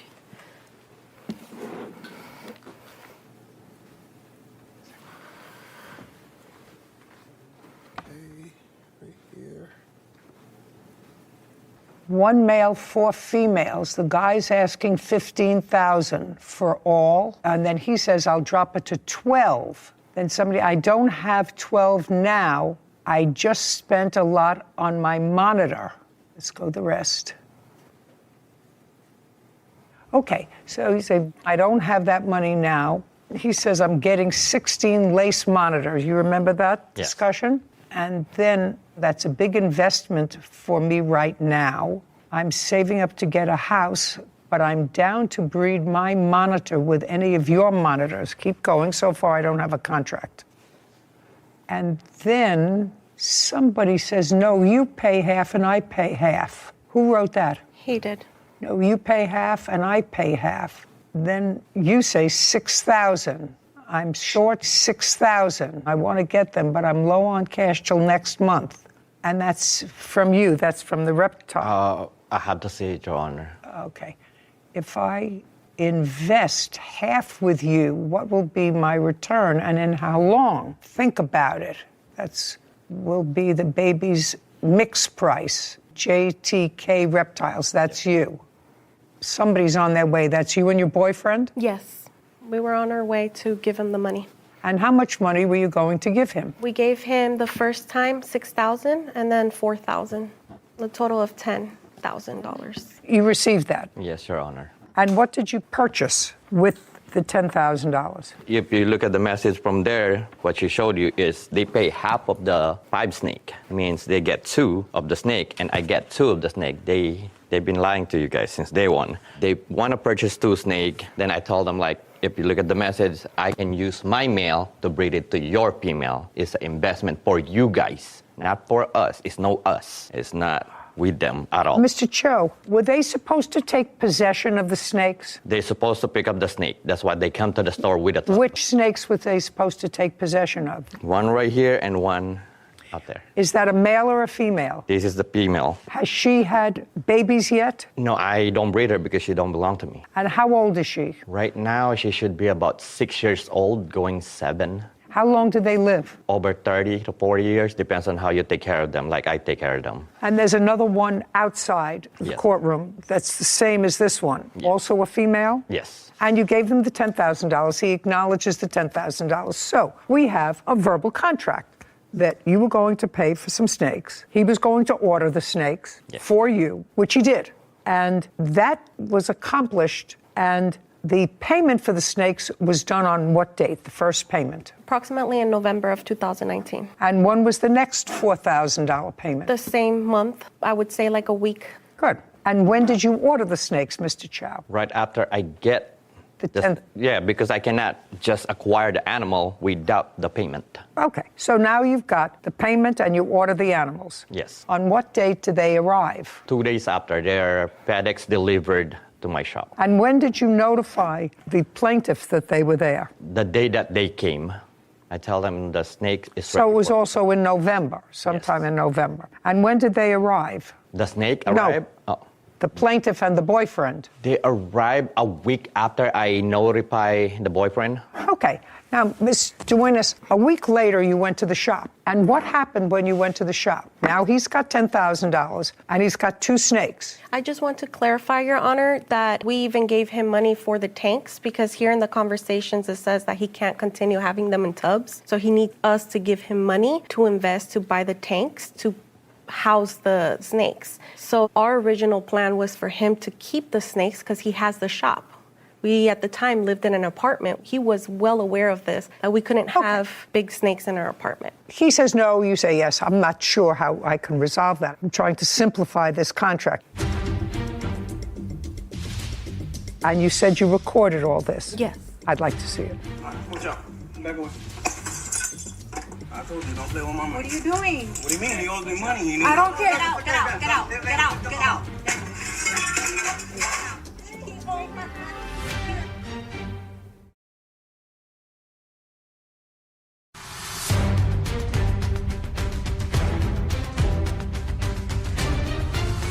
Cassandra Duenas claims exotic pet store owner Brian Chow owes her money for a snake breeding business.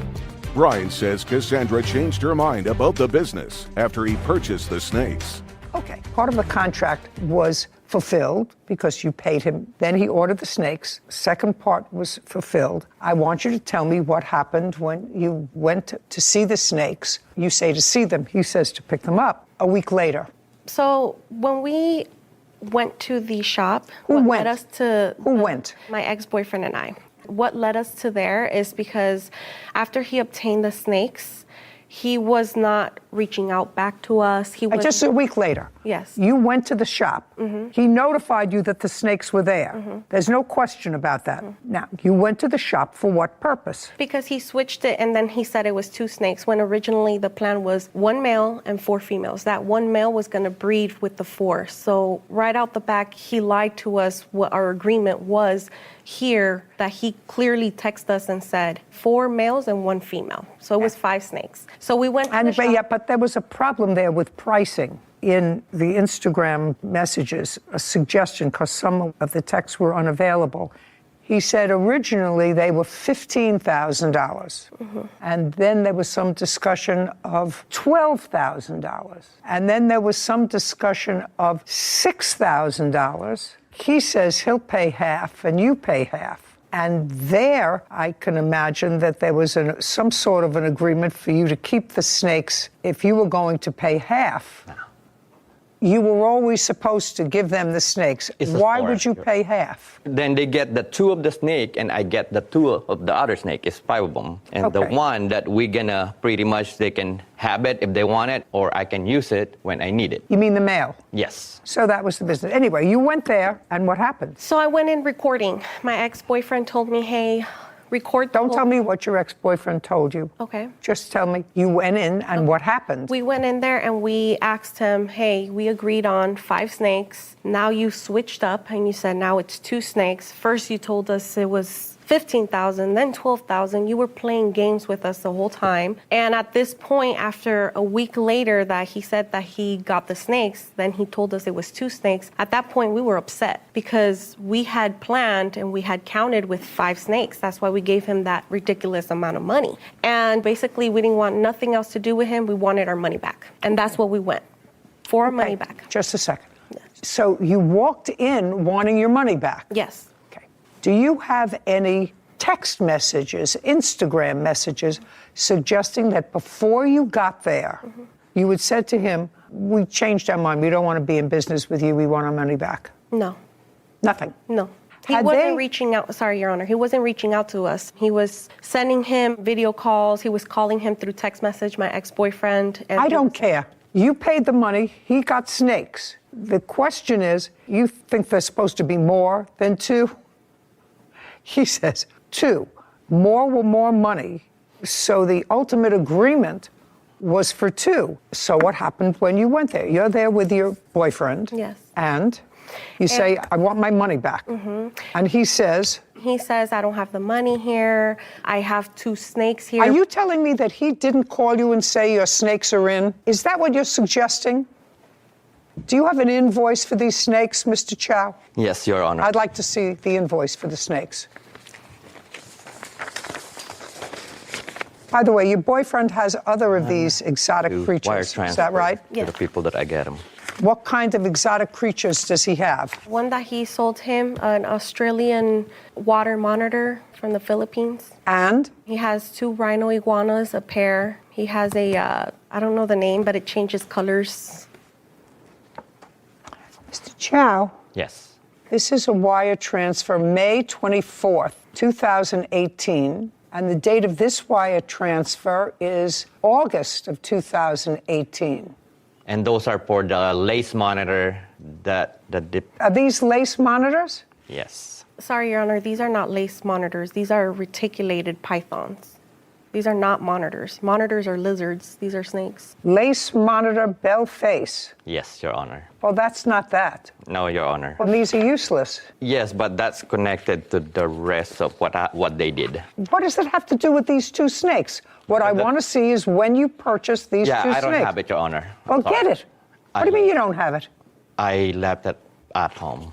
I'm so sorry. Well, what'd you bring these for? Those are the time that they both got arrested when they went to my shop. Yeah, but you now have those back, right? Yes. You have those back. So if you had to take documents, why didn't you take the documents for the snakes in question? The lace monitor lizards aren't in question. You have them back. They may have taken them. They were arrested and you finally got them back. So I don't understand that. I just mistaken grabbed the wrong paper.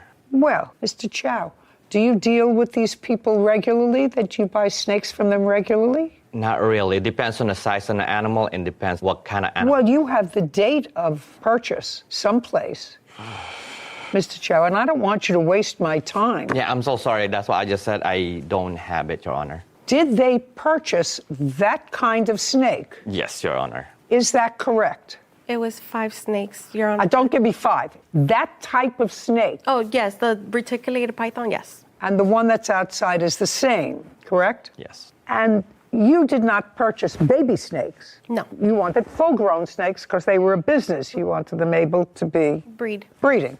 Okay. Should have brought the paperwork.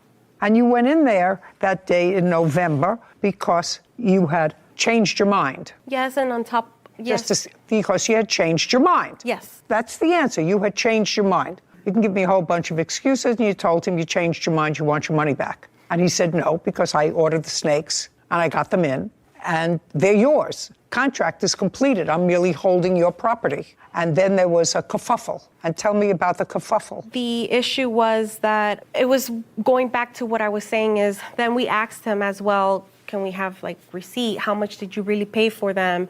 No, that's not your business. That's not your business, how much you really paid for them. He made a deal, you paid him. If he got them for $2,000 and you paid him $10,000, that's nothing. The kerfuffle, let's draw this down to its most simple English. Mm-hmm. You wanted your money back and you wanted to cancel this contract. Yes, it's just when we arrived, those weren't the snakes that we ordered. These were the breed of it, is the ones that he was putting here on Instagram, which I have, which is not those. So we ordered something and we got something else. So is what you're telling me, you went there to pick up your, because now it's changed. You went there to pick up your snakes. Mm-hmm. When you got there, they turned out to be a different... It's breed. It's like the... Pythons, right? Yes. Mm-hmm. They're pythons, but it was a different kind of python. Mm-hmm. Now you're telling me because it was a different python, you wanted your money back. Yes, because it wasn't what we paid for. It's like we paid for a Ferrari and we got a Toyota, basically. It's basically You know nothing about pythons, so... You're taking your cues from your boyfriend because that's his strong suit. Is it yours as well? No, I'm just the investor. Right. So your boyfriend had a conversation with him and said, those aren't the snakes that I ordered. Yes. Okay. And I want my money back. Yes. And you said you recorded all this. Yes. I'd like to see it. And when he broke the glass, where did he take them? He put it in a bin. And is that you carrying them out? Yes, and that's the reason why I was charged with the robbery, just because I walked out with the item. That's fine. That's a co-conspirator.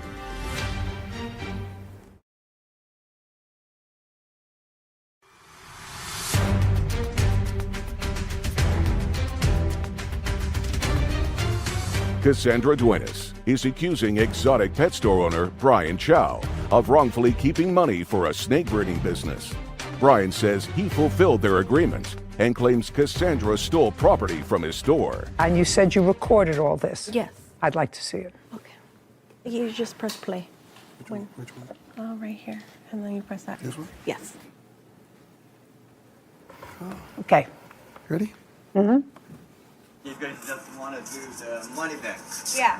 The 10,180 in total, and then money on top of that for lending me the money and everything. I didn't see that coming. Yeah, because we didn't see this coming. You just kept on giving us a runaround and a runaround. Oh, no, what? About the mail. Remember that? No, that's why I'm waiting for the mail to be delivered. I don't have the mail. Yeah, but remember you had told us that the guy had it because he had to leave and he had to cut out because he has surgery and all that stuff. Yeah. We gave you the money right there and then. You don't understand what mission we had to go I through. didn't know. I don't mind getting you guys your money back, but I don't have cash right now. You guys caught me by surprise. Yeah, but we're gonna have to do it today though. Like we need our money today. If you want it right now, I don't have it. We told you we want to do business correct, and you just keep on giving us another day and another day. You told us as soon as we give you the money, the snake was gonna be here. Yeah, it's not about me, it's the guy. It's not me. I'm just buying the snake from different guy. And then another thing where you messed up, you said 5 snakes for 6,000 and you come at me with 4 and you wasted my money. Yeah, and I told you that he gave me only 4 snakes, the big giant. Yeah, and why would you waste money if I told you to get the 5 snakes? If you worry about the last one, I can pay for it. It's a meal that we don't need. But I have to do all this, so I have to get like this for you to do that? No, bro. How can I trust you now? Bro, the 4 snake is right here. I'm gonna go get something. What's wrong with you, bro? I'm just asking you. Let's talk. No, we're not gonna talk. I told you don't with me. I don't talk with you, bro. Why? What's wrong? Because we gave you a lot of money. We're talking about over $10,000, and you're just giving us the runaround. First, you told us 5 snakes. This is what we can do. I'll take it. And when you get the money, I'll give it back. Yeah, female too. Oh. No. Oh, no? All right. Well. Come on, bro. You're looking at a 15 grand. I told you don't play with me. I don't play with you. You don't even have the money right now. Open them up, man. I got the half of the money. Open them up. I'm trying to talk to you, bro. No, there's no more talking because we gave you the money right here and then. That's unprofessional. You're trying to scam us, and you don't do that to people like that. I didn't. How did I scam you? Before I open it. You're telling me that you don't have the money. I have half of the money because I'm waiting for the snake. Bro, if you guys gonna get arrested. There's no arrested. We're just getting what you took from us. Over $10,000. I'm trying to talk to you. Over $10,000. Open it. I'm trying to talk to you. No, we try to talk to you. You're telling us you're gonna have the money. I have everything in video. I don't care. You can record me, bro. All right, so you don't play with people's money. You can call me whatever you want. $15,000. This is 15 grand.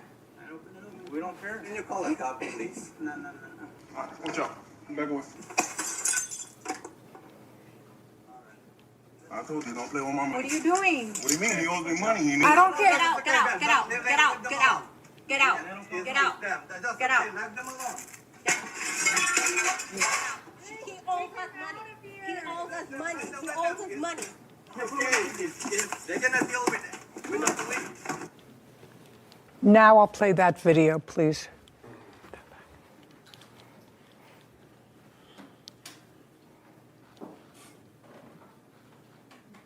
That's your boyfriend breaking into the... Yes. And when he broke the glass and took out whatever lizards he took out with him, where did he take them? You were still with him? Yes, he put it in a bin. And is that you carrying them out? Yes, and that's the reason why I was charged with the robbery, just because I walked out with the item. That's all right. That's fine.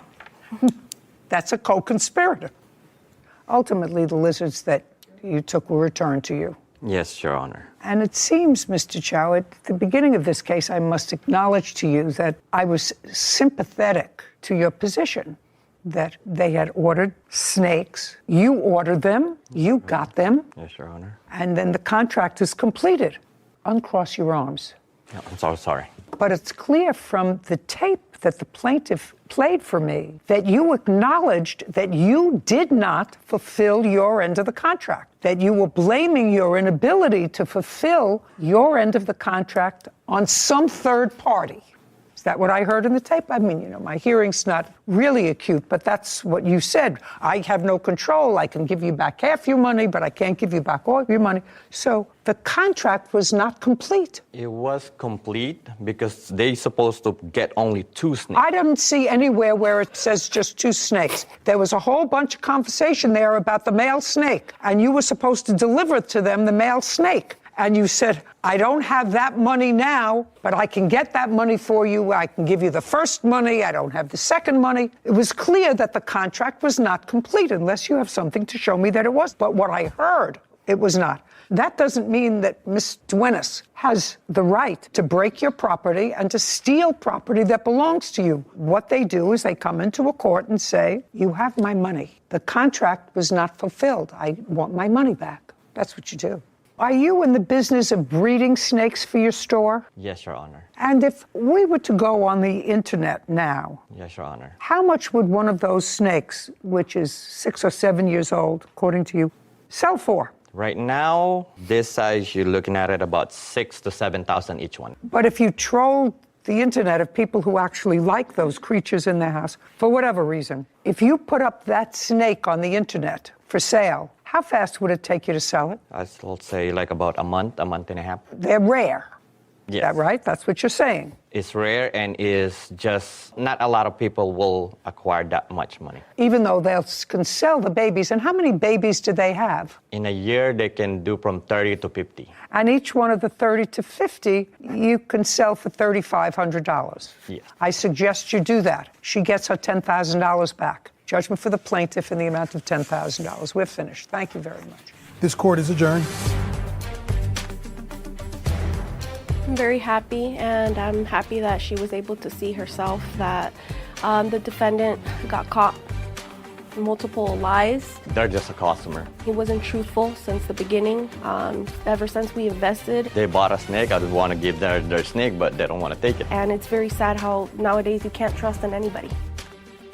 I think one great lesson that a lot of people can take away from that is you have to know the business that you're investing in. I can appreciate she was sort of doing it for her boyfriend and he had the knowledge about the exotic animals, but that's her money at the end of the day. And if you're going to put your own hard-earned money on the line, it should be a business that you at least put in the time to learn about. To understand. Exactly. So that you don't have to rely on somebody else to make the right decisions. Who's going to be gone tomorrow? Exactly. Exactly. And your money who potentially could, and then you're left on your own, having to sue and navigate a field that you really know nothing about. Smart. And it was also an example of a contract that was not fully executed. I actually thought when I started the case that there was an offer, an acceptance, you performed, paid the money, got the snakes, and then you can't change your mind. Once you get it, you say, well, I changed my mind. But that's not what happened. Nope. And her video demonstrated that that's not what happened because Mr. Chow started to waft. Well, it's not my fault I don't have your mail. It's another guy, and I would give it to you, but I can't give it to you as soon as I get it, you know. Yeah. So he did not deliver on the contract. So I had very little compulsion other than to say, you don't have to take the snake and you get your money back. Yeah.